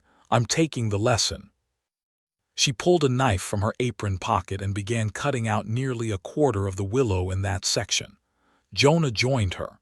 Amos did too after a moment. They lowered the far end, widened the openings, and gave the wind a way through instead of letting it curl down. The next gust came 2 days later. This time, snow streamed past the hay shed and settled harmlessly across the open ground east of the barn. The door stayed clear. Me watched it happen with wonder. So the windbreak was wrong, she asked. The first one was, Ellen said. The second one listened better. Amos looked at Ellen across the yard. There was respect in his eyes now, plain enough that she had to look away. But respect could not stop what was coming. On November 18, just before dawn, Dr. Pike rode hard into the yard, his horse lathered and blowing. The barometer had dropped fast in town. The temperature had fallen 20 degrees in 6 hours. A storm was coming down from the northwest, bigger than any early winter blow Red Basin had seen in years. Ellen stood on the porch and looked toward the ridge. The sky had turned the color of iron. Amos came beside her. How long? He asked. Ellen watched the first hard flakes strike the yard and vanish into mud. Not long. Inside the kitchen, Me quietly picked up the chalk and wrote one line at the bottom of the slate. Storm coming. Then she underlined it twice. By noon, the storm had taken the road. Not covered it. Taken it. The wagon track to Red Basin vanished beneath a white sheet that moved like smoke across the ground. The fence posts near the lower pasture appeared and disappeared in turns, their dark tops showing for a breath before the wind swallowed them again. Snow struck the windows hard enough to rattle the panes. Every loose board on Stone Creek Ranch seemed to remember its age. Inside the kitchen, Ellen worked without hurry, though every part of her wanted to move faster. Fear made hands careless. Careless hands wasted matches, spilled water, dropped tools, forgot doors unlatched, and left children standing where cold could find them. She set 3 loaves near the stove, wrapped in cloth. A pot of beans simmered low. Coffee stood ready for Amos whether he asked for it or not. She filled every bucket, every kettle, every clean crock with water. Then she tied a rope from the kitchen door to the barn door, knot by knot, testing each pull with her full weight. Me stood beside the slate board, chalk in hand. Write the times, Ellen said. Every check, house warmth, smoke. Candle, if the flame dies or bends hard toward the floor, strike the iron pan 3 times. Me nodded, pale but steady, 3 times. Toby stays by the stove. I can help, Toby said at once. You are helping, Ellen told him, kneeling so she could see his face. Your job is to keep your cup, your blanket, and yourself where me can find you. He frowned. That sounds like being little. Ellen touched his cheek. Today, being easy to find is brave. That seemed to satisfy him, though not happily. Amos came from the back room wearing his heavy coat and old gloves. Me had mended the torn thumb so neatly, the dark thread almost disappeared into the leather. Ellen looked at his knee. You should stay in the house. My knee hurts, he said. It still walks. Not fast. Storm ain't asking for fast. It's asking for stubborn. She wanted to argue. There was no time. Together they stepped into the storm. The wind hit so hard Ellen lost the porch for a second. Snow filled her mouth, her eyes, the fold of her shawl. She gripped the guide rope with both hands and leaned into it. Amos followed behind her, his breath sharp, one hand on the rope and one on his cane. The barn was only yards away. It felt like crossing a county. When they reached the door, the windbreak shuddered but held. Snow streamed along its open weave, slipping past the barnyard instead of piling against the doors. Ellen felt a brief flash of gratitude for every willow branch they had cut loose, every mistake they had been humble enough to fix. Inside, the barn was loud with animals. Cattle shifted in the straw, restless from the pressure in the air. Warm breath rose in clouds. The upper vents carried dampness out, though snow hissed against the baffles. The haystack stood dry on its runners. The trough water moved beneath its floating cover. For one moment Stone Creek held. Then Amos heard it first. A low, strained sound from the far stall. "Brindle," he said. The old brown cow stood with her sides heaving, eyes wide and wet. She was not due for weeks, but storms had their own clock, and fear could hurry what nature had not finished preparing. Ellen set her lantern on a hook and moved close. She ran a hand over Brindle's side, speaking softly. "Easy, girl, easy now." Amos gripped the stall rail, too early. "Yes." "Can she live through it?" Ellen looked at the cow, then at the cold barn, then at the storm hammering the roof. "She can if we do not waste time." They laid fresh straw. Amos braced himself beside Brindle's head, murmuring in a voice Ellen had never heard from him, low and gentle, almost fatherly. Ellen fetched clean cloth from the tool box where she had stored it days earlier. Every preparation now became an answer. Then another sound came through the storm. Faint. Broken. Cowbells. Ellen lifted her head. Amos heard it too. The bells came from the east. Gideon Hart's land. Another gust slammed against the barn wall and the bells vanished. Then they came again, scattered and wild. Amos's face hardened. His fence. Ellen knew the section he meant. Gideon's east fence stood broadside to the northwest wind, with no break, no drift planning, no mercy. If it failed, cattle would drive with the storm until a draw or snowbank stopped them. Or buried them. Amos looked toward the door. "We can't leave," Ellen said before he spoke. His eyes turned to her. She hated the words, but they were true. "Brindle is down. Our herd is restless. If we abandon this barn and something fails, we lose Stone Creek too. Then nobody gets help from here." A muscle jumped in Amos's jaw. Outside, the bells faded again. For a moment, he looked like a man being split down the middle. Gideon had tried to take his ranch. Gideon had mocked Ellen. Gideon had stood beside Selah's and looked for weakness. But cattle were cattle. Men were men. Storms did not ask who deserved saving. "We secure this barn first," Ellen said.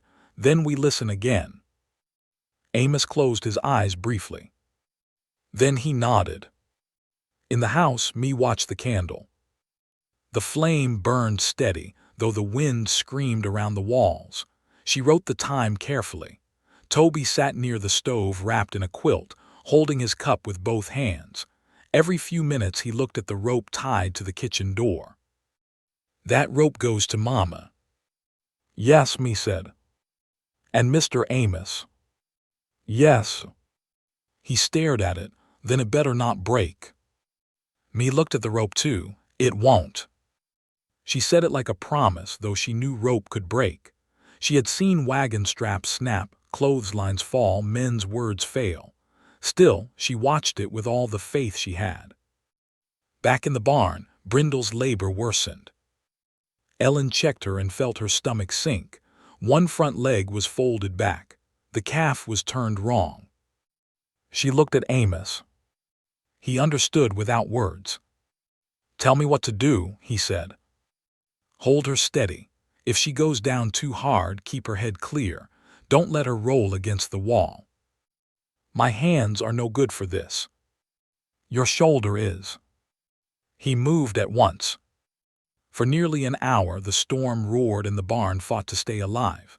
Ellen worked slowly, carefully, sweat chilling beneath her dress despite the cold. Brindle groaned. Amos held steady. The cattle shifted. Snow drove against the boards so hard it sounded like gravel. Then the upper vent above the far wall changed. Ellen noticed the smell before she saw it. Damp. She lifted the lantern. Wet snow had packed against the outside baffle, closing the opening. Moisture gathered along the rafters in tiny beads. Not yet falling, but close. If the vent stayed blocked, the barn would turn wet from inside. Brindle's calf, if it came alive, would meet damp straw and cold air. That could finish what the hard birth started. Amos saw where she was looking. I'll clear it. He took one step. His bad knee folded. Ellen caught his arm before he struck the floor. No. I can do it. You can hold the rope. She tied one end around her waist before he could object. Amos's face went gray. Ellen.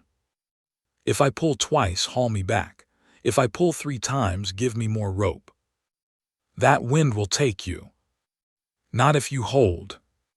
For one long second, they looked at each other.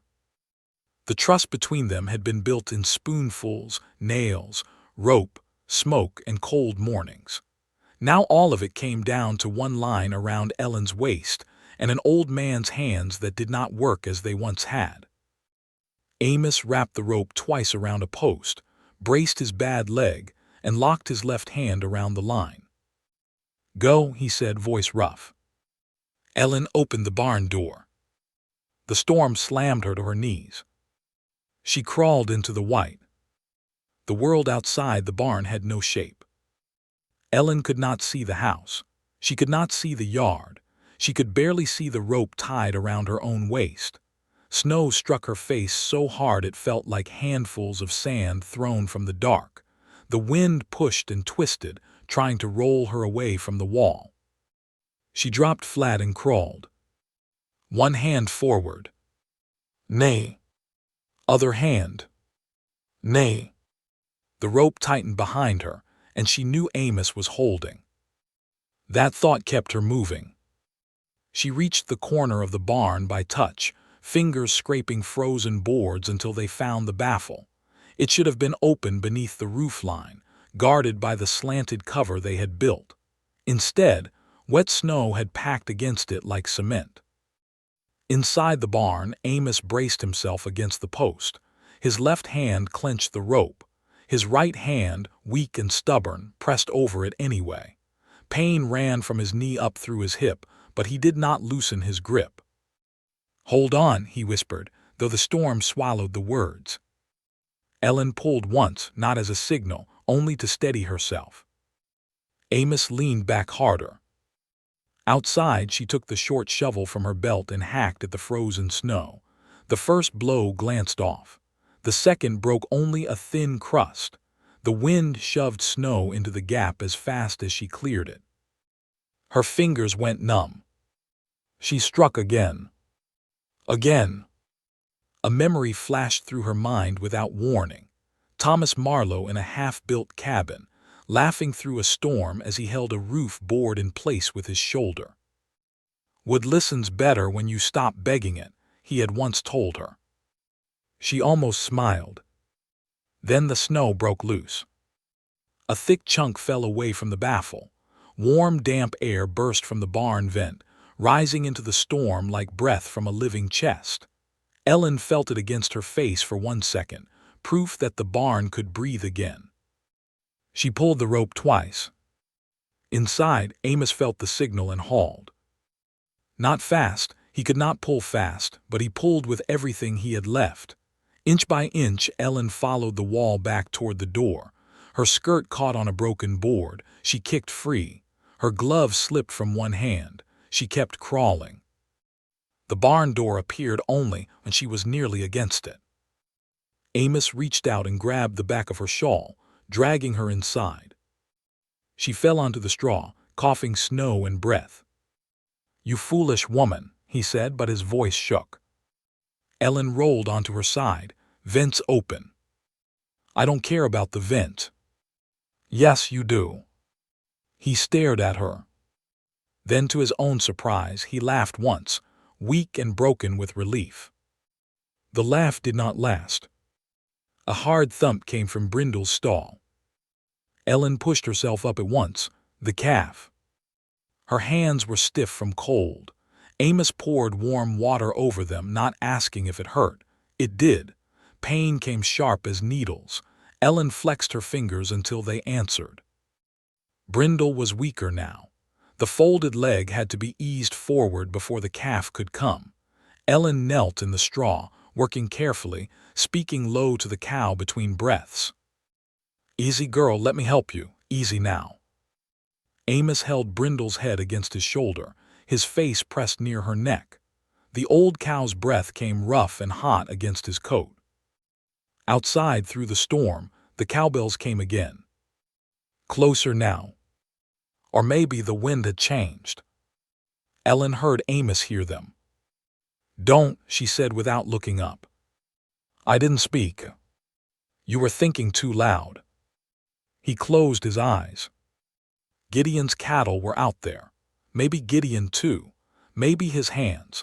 Maybe men who had laughed at Stone Creek's repairs and now had nowhere to stand against the storm. But Brindle's calf was halfway between life and death beneath Ellen's hands. We finish this, Amos said, more to himself than to her.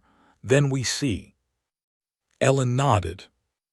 The calf's legs shifted. There she breathed, now. Together they worked with the slow patience that hard births demand. One pull, then rest. Another pull. Brindle groaned and pushed against Amos. He almost fell but caught himself on the stall rail. At last the calf slid onto the straw. It did not move. Ellen's heart dropped. Amos stared. No. Cloth. He grabbed one from the pail. Ellen cleared the calf's nose, rubbed its chest hard, then lifted its hindquarters slightly so fluid could drain. The calf hung limp in her hands. Come on, she whispered. Come on, little one. Nothing. Amos's face changed in a way Ellen had seen once before, when he spoke of the calves he had lost years ago. Not again. Not this time. She rubbed harder, then bent close and blew gently into the calf's nose. Again, then again. A shiver passed through the small body. Me's voice suddenly called from the barn door. Mama! Ellen turned sharply. Me stood wrapped in a coat too large for her, Toby clinging behind her. Beside them stood Gideon Hart, pale as flour, one arm hanging wrong at his side, a lantern gripped in his good hand. For 1 second, Ellen could not understand what she was seeing. Then Gideon stumbled forward. Found him by the windbreak, Me said, breathless. He was near the house. He said men are still out. Gideon dropped onto an overturned bucket. His lips were blue. Snow clung to his eyebrows and beard. His proud face had been stripped of every clean, sharp edge. My fence went, he said. East side, herd scattered. 2 hands tried to turn them, they didn't come back. Amos looked at him with anger and alarm battling across his face. You rode in this. Gideon tried to answer, but shuddered so hard the lantern shook. Me stepped closer to Ellen. The rope jerked at the house, I thought it was you, then he hit the door. Ellen looked at her daughter. Fear flashed hot in her chest. Me had opened the door in a blizzard. Me had dragged a half-frozen man inside. Me had brought Toby out because leaving him alone in the house had frightened her more. Ellen wanted to scold her. Instead, she saw the calf move. A thin cough came from the straw. Then another. The newborn's chest rose. Toby gasped, "It's alive." No one spoke for a moment. Even Gideon looked at the small wet calf, as if he had never seen life arrive before. Ellen wrapped it in the warmed blanket Me had brought. Brindle turned her head weakly and breathed over her calf. Amos lowered his forehead to the stall rail. "Thank God," he whispered. The words were so quiet that only Ellen heard them. Then a shout came through the storm. "Faint! Human! Help!" Everyone froze. Another shout followed, broken by wind. Gideon lurched to his feet and nearly fell. "That's Owen, one of my hands." Amos looked toward the door. Ellen looked at Brindle, the calf, the cattle, me, Toby, Gideon, Amos, the lantern, the rope, the storm. A choice stood in the barn with them. No one at Stone Creek owed Gideon heart kindness, but men were outside in a killing storm. If they were close enough to see the lantern from the house, they might be close enough to reach the barn if guided. Ellen turned to me. "Can you hold the lantern high inside the doorway, not outside?" Me nodded. "Toby, stay behind Brindle's stall. Do not come to the door." "I can hold a rope." "No, you can keep that calf's blanket from slipping." He looked disappointed, then serious. "Yes, Mama." Ellen turned to Amos. "You hold the barn line. I'll tie a second rope to the gate post and go 10 yards out." "No," Amos said at once. "We need to guide them. The wind almost took you once. And it will fail again because you will hold." Their eyes met. Amos hated the answer because it trusted him more than his own body did. Gideon stood. "I'll go." "With that shoulder, you'll fall before the steps," Ellen said. His face tightened, but he knew she was right. Jonah was not there. Dr. Pike was not there. The neighbors were hidden behind a wall of snow. Stone Creek had only the people inside it. Amos took the rope.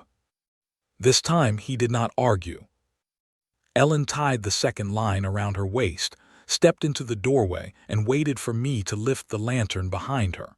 Its light glowed through the snow, small but steady.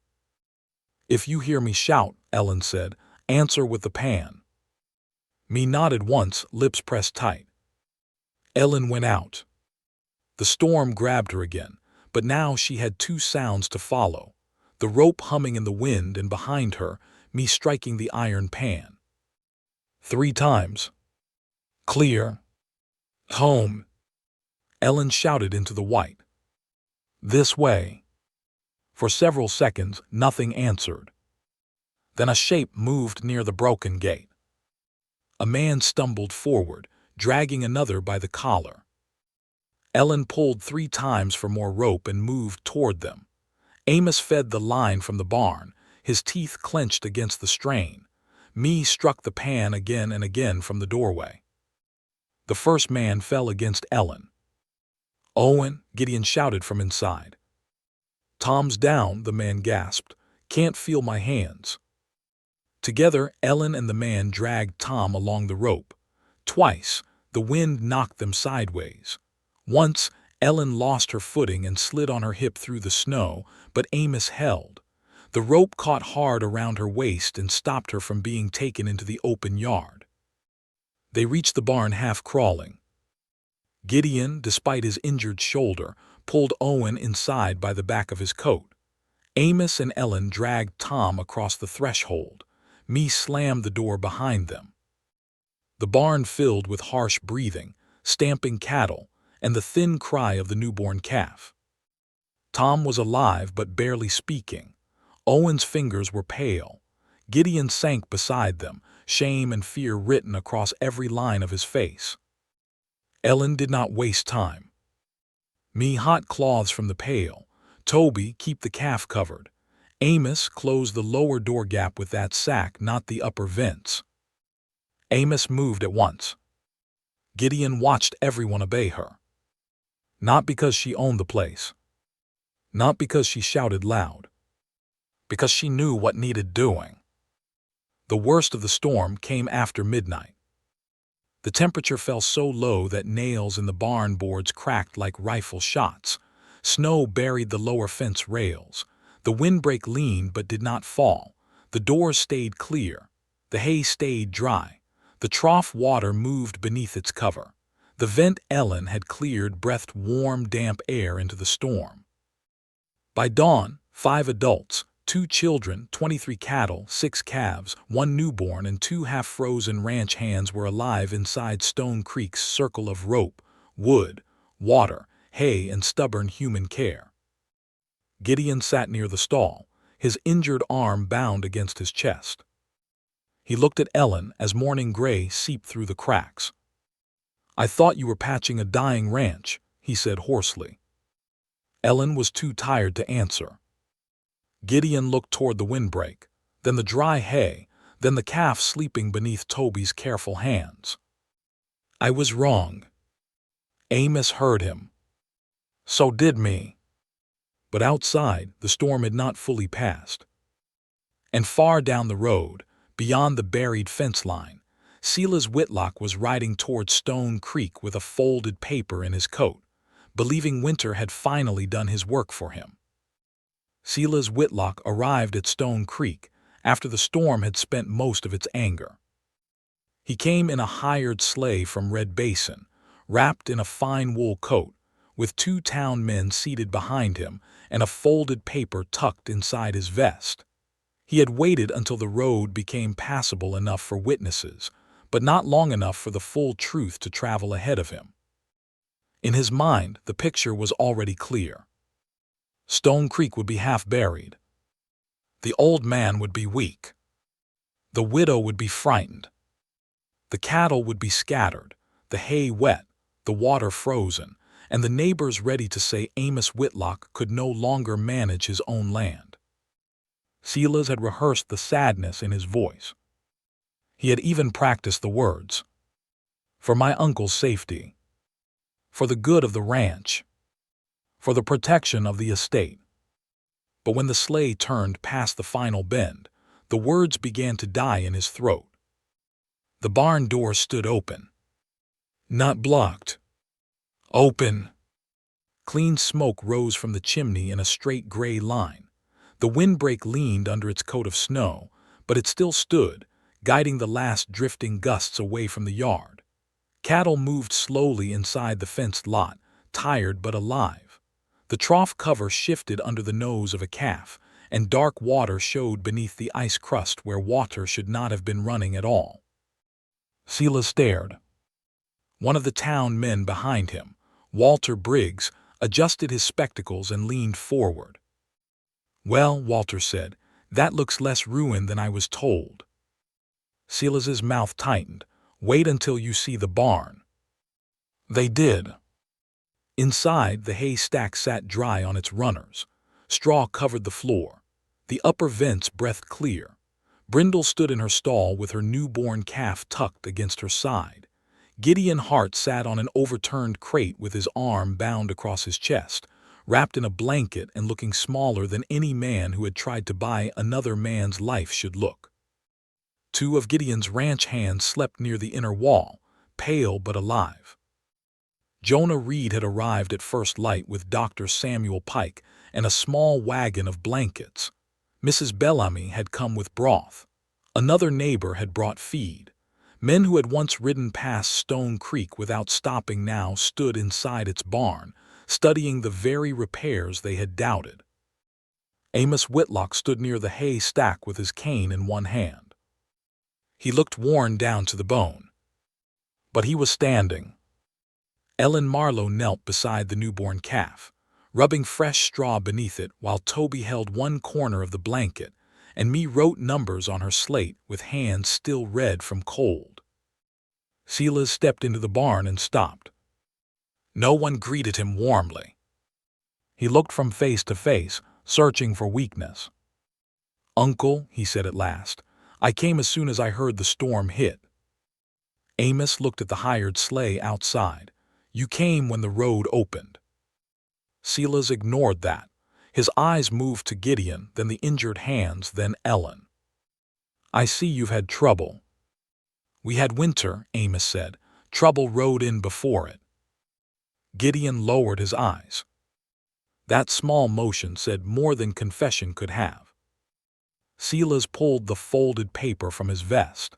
"This is exactly why I was concerned. A ranch at your age, with hired strangers making decisions in a blizzard, is a risk. I have here a petition asking the court to review management of Stone Creek until spring." The barn went quiet. Me's chalk stopped. Toby moved closer to Ellen. Amos looked at the paper, then at Silas. "You brought a petition before asking if anyone died." Silas's face tightened. "That is not fair." "No," Amos said, "it ain't." Walter Briggs stepped forward. "Mr. Silas, before any paper is discussed, Dr. Pike and I should record what actually happened here." "I have statements," Silas said. "From whom?" Silas did not answer quickly enough. Gideon spoke from the crate. "Not from me." Silas turned sharply. "Gideon." "No," Gideon's voice was hoarse but clear. "You don't get to use my name today." The whole barn shifted its attention. Gideon looked at Amos first, then at Ellen. His face carried a shame that no clean coat could hide. "My east fence failed," he said. "Like she warned it would. My troughs froze. My hay shed took snow through the roof. I rode out after my hands and nearly froze before I reached this windbreak. Her daughter opened the door. Mrs. Marlowe pulled my men in by rope. This ranch saved my life after I spent weeks waiting for it to fail." No one moved. Silas stared at him. "You're hurt. You don't know what you're saying." "I know exactly what I'm saying." Dr. Pike closed his medical bag and stood. "I treated Gideon, his 2 hands, Mr. Whitlock's knee, and the newborn calf. No cattle lost at Stone Creek. No pneumonia showing in the herd. Hay dry, water running. House warm enough to protect children. Barn ventilated. That is my statement." Walter wrote quickly. Mrs. Bellamy added from near the doorway, "And I saw the slate records before the storm. That girl kept them neat as any store ledger." Me looked down, cheeks pink. Jonah Reed stepped forward, holding something in his gloved hand. "A horseshoe." Silas's eyes flickered. Amos saw it. Jonah held it up. "Found this near the South Hay Gate 2 nights before the storm. Same gate someone opened after dark. Fine shoe, notched heel. I remember the horse because I shot him in Red Basin last month." Walter looked over his spectacles. "Whose horse?" Jonah did not raise his voice. "Silas Whitlock's bay." Silas's face went pale, then angry. "That proves nothing." "No," Ellen said quietly. Everyone turned toward her. She stood slowly from beside the calf. She had not wanted to speak. Every part of her was tired. Her hands ached. Her back burned. Her dress was stained with straw, smoke, and storm mud. But there came a time when silence stopped being patience and became permission. "The shoe alone proves little," she said. "The open gate proves little. The questions in town prove little. The petition proves little. But together they tell the same story." Silas laughed once, sharp and ugly. "And what story is that, Mrs. Marlowe? That a widow who arrived with a cart and no wages now speaks for Stone Creek?" Ellen looked at him for a long moment. "No," she said. "That a man who wanted this ranch could not wait for winter to decide, so he tried to help it fail." The words landed hard. Silas stepped forward. "You have no right." Amos's cane struck the barn floor. "She has every right to speak in my barn." Silas turned on him. "You are making a fool of yourself over a cook." Amos moved closer, slow but steady. "I hired a cook because I thought all this house needed was food on the table. I was wrong." His eyes moved over the barn, the dry hay, the water buckets, the vents, the windbreak outside, the children, the neighbors. She saw the smoke when I had grown used to choking. She saw damp in the hay when I only saw what I feared losing. She opened a room I had turned into a grave. She kept records when men like you were counting on confusion. She saved cattle that were not hers and men who had not been kind to her. His voice roughened. And she kept this ranch breathing. Toby looked up at Ellen. Me's eyes filled, but she kept holding the slate. Silas's face twisted. "So that is it. You give the land to strangers and call it gratitude. Amos stood straighter than Ellen had seen him stand since the day she arrived. Land does not belong to the man waiting for its owner to die, he said. It belongs to the people willing to keep it alive. The barn was silent after that. Silas looked around for support and found none. Walter folded the petition without opening it. I will not file this on what I have heard and seen today. If you want to pursue it, Mr. Silas, you may do so before the court, where these witnesses will speak as well. Silas snatched the paper back. For one moment, Ellen thought his anger might carry him into worse words, but greed was brave only when it expected no resistance.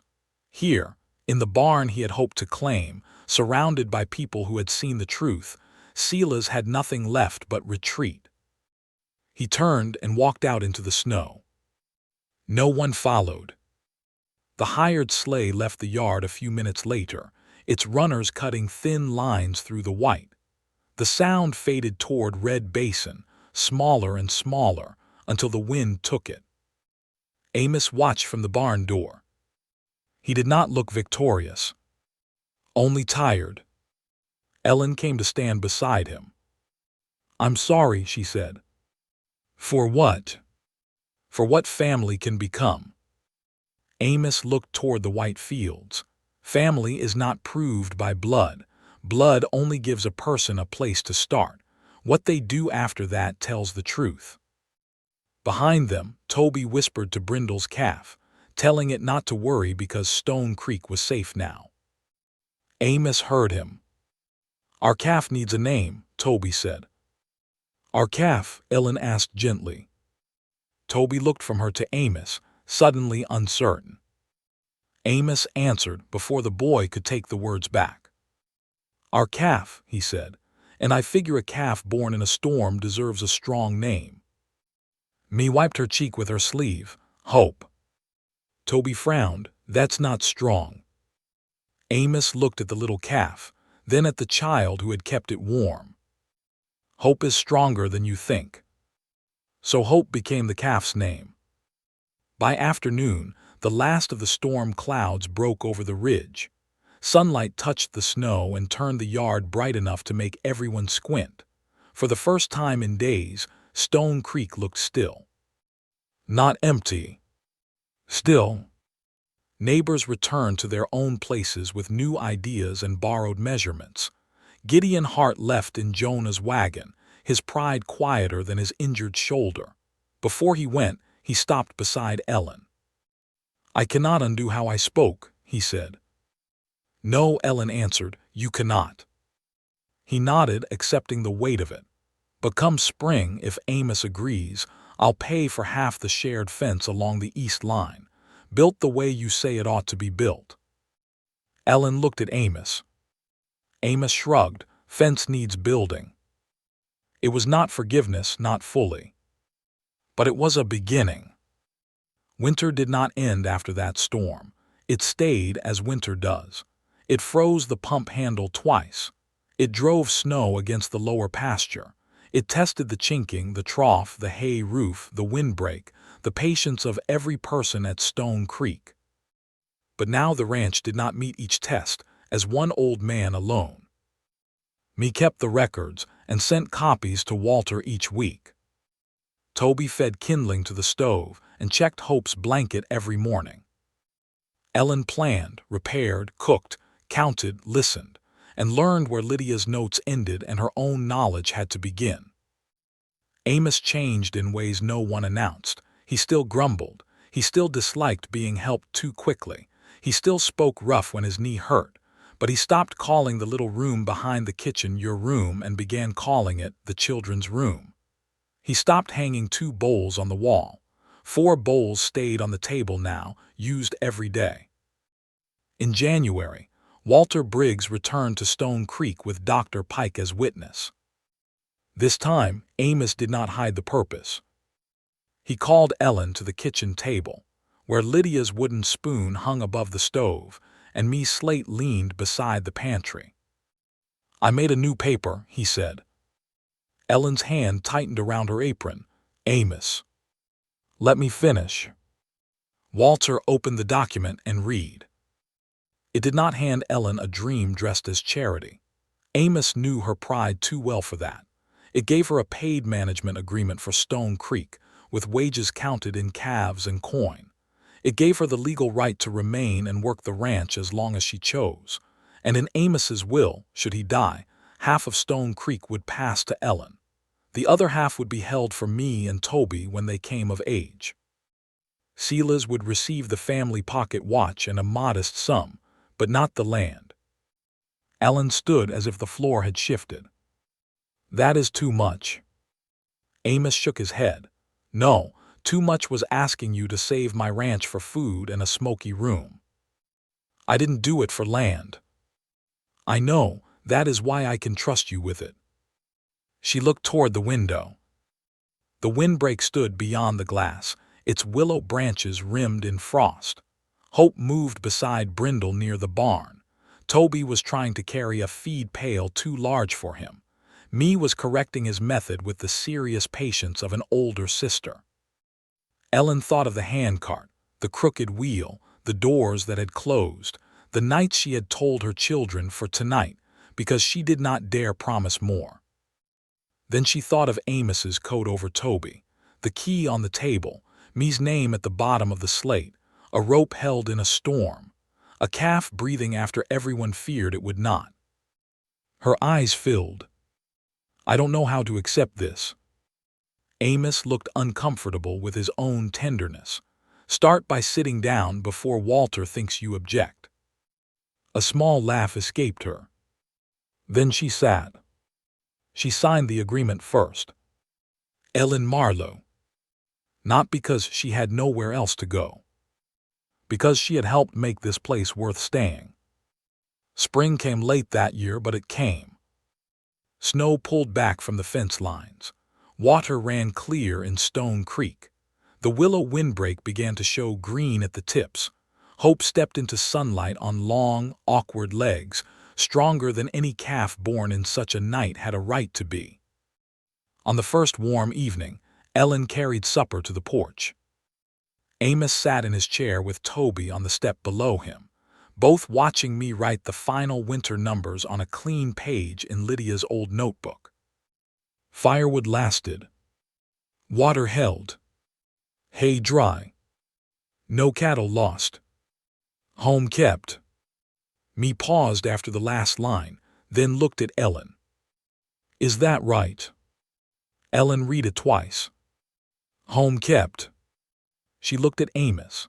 The old rancher's eyes were fixed on the far pasture, but his face had softened in the low spring light. Yes, Ellen said, that is right. If this story reminded you that kindness can build a home where fear once lived, don't forget to like, comment, and stay close for more emotional Wild West stories from the frontier. Years later, travelers crossing that part of Wyoming would look for Stone Creek before a storm, not because it was the largest ranch or the richest. It was neither.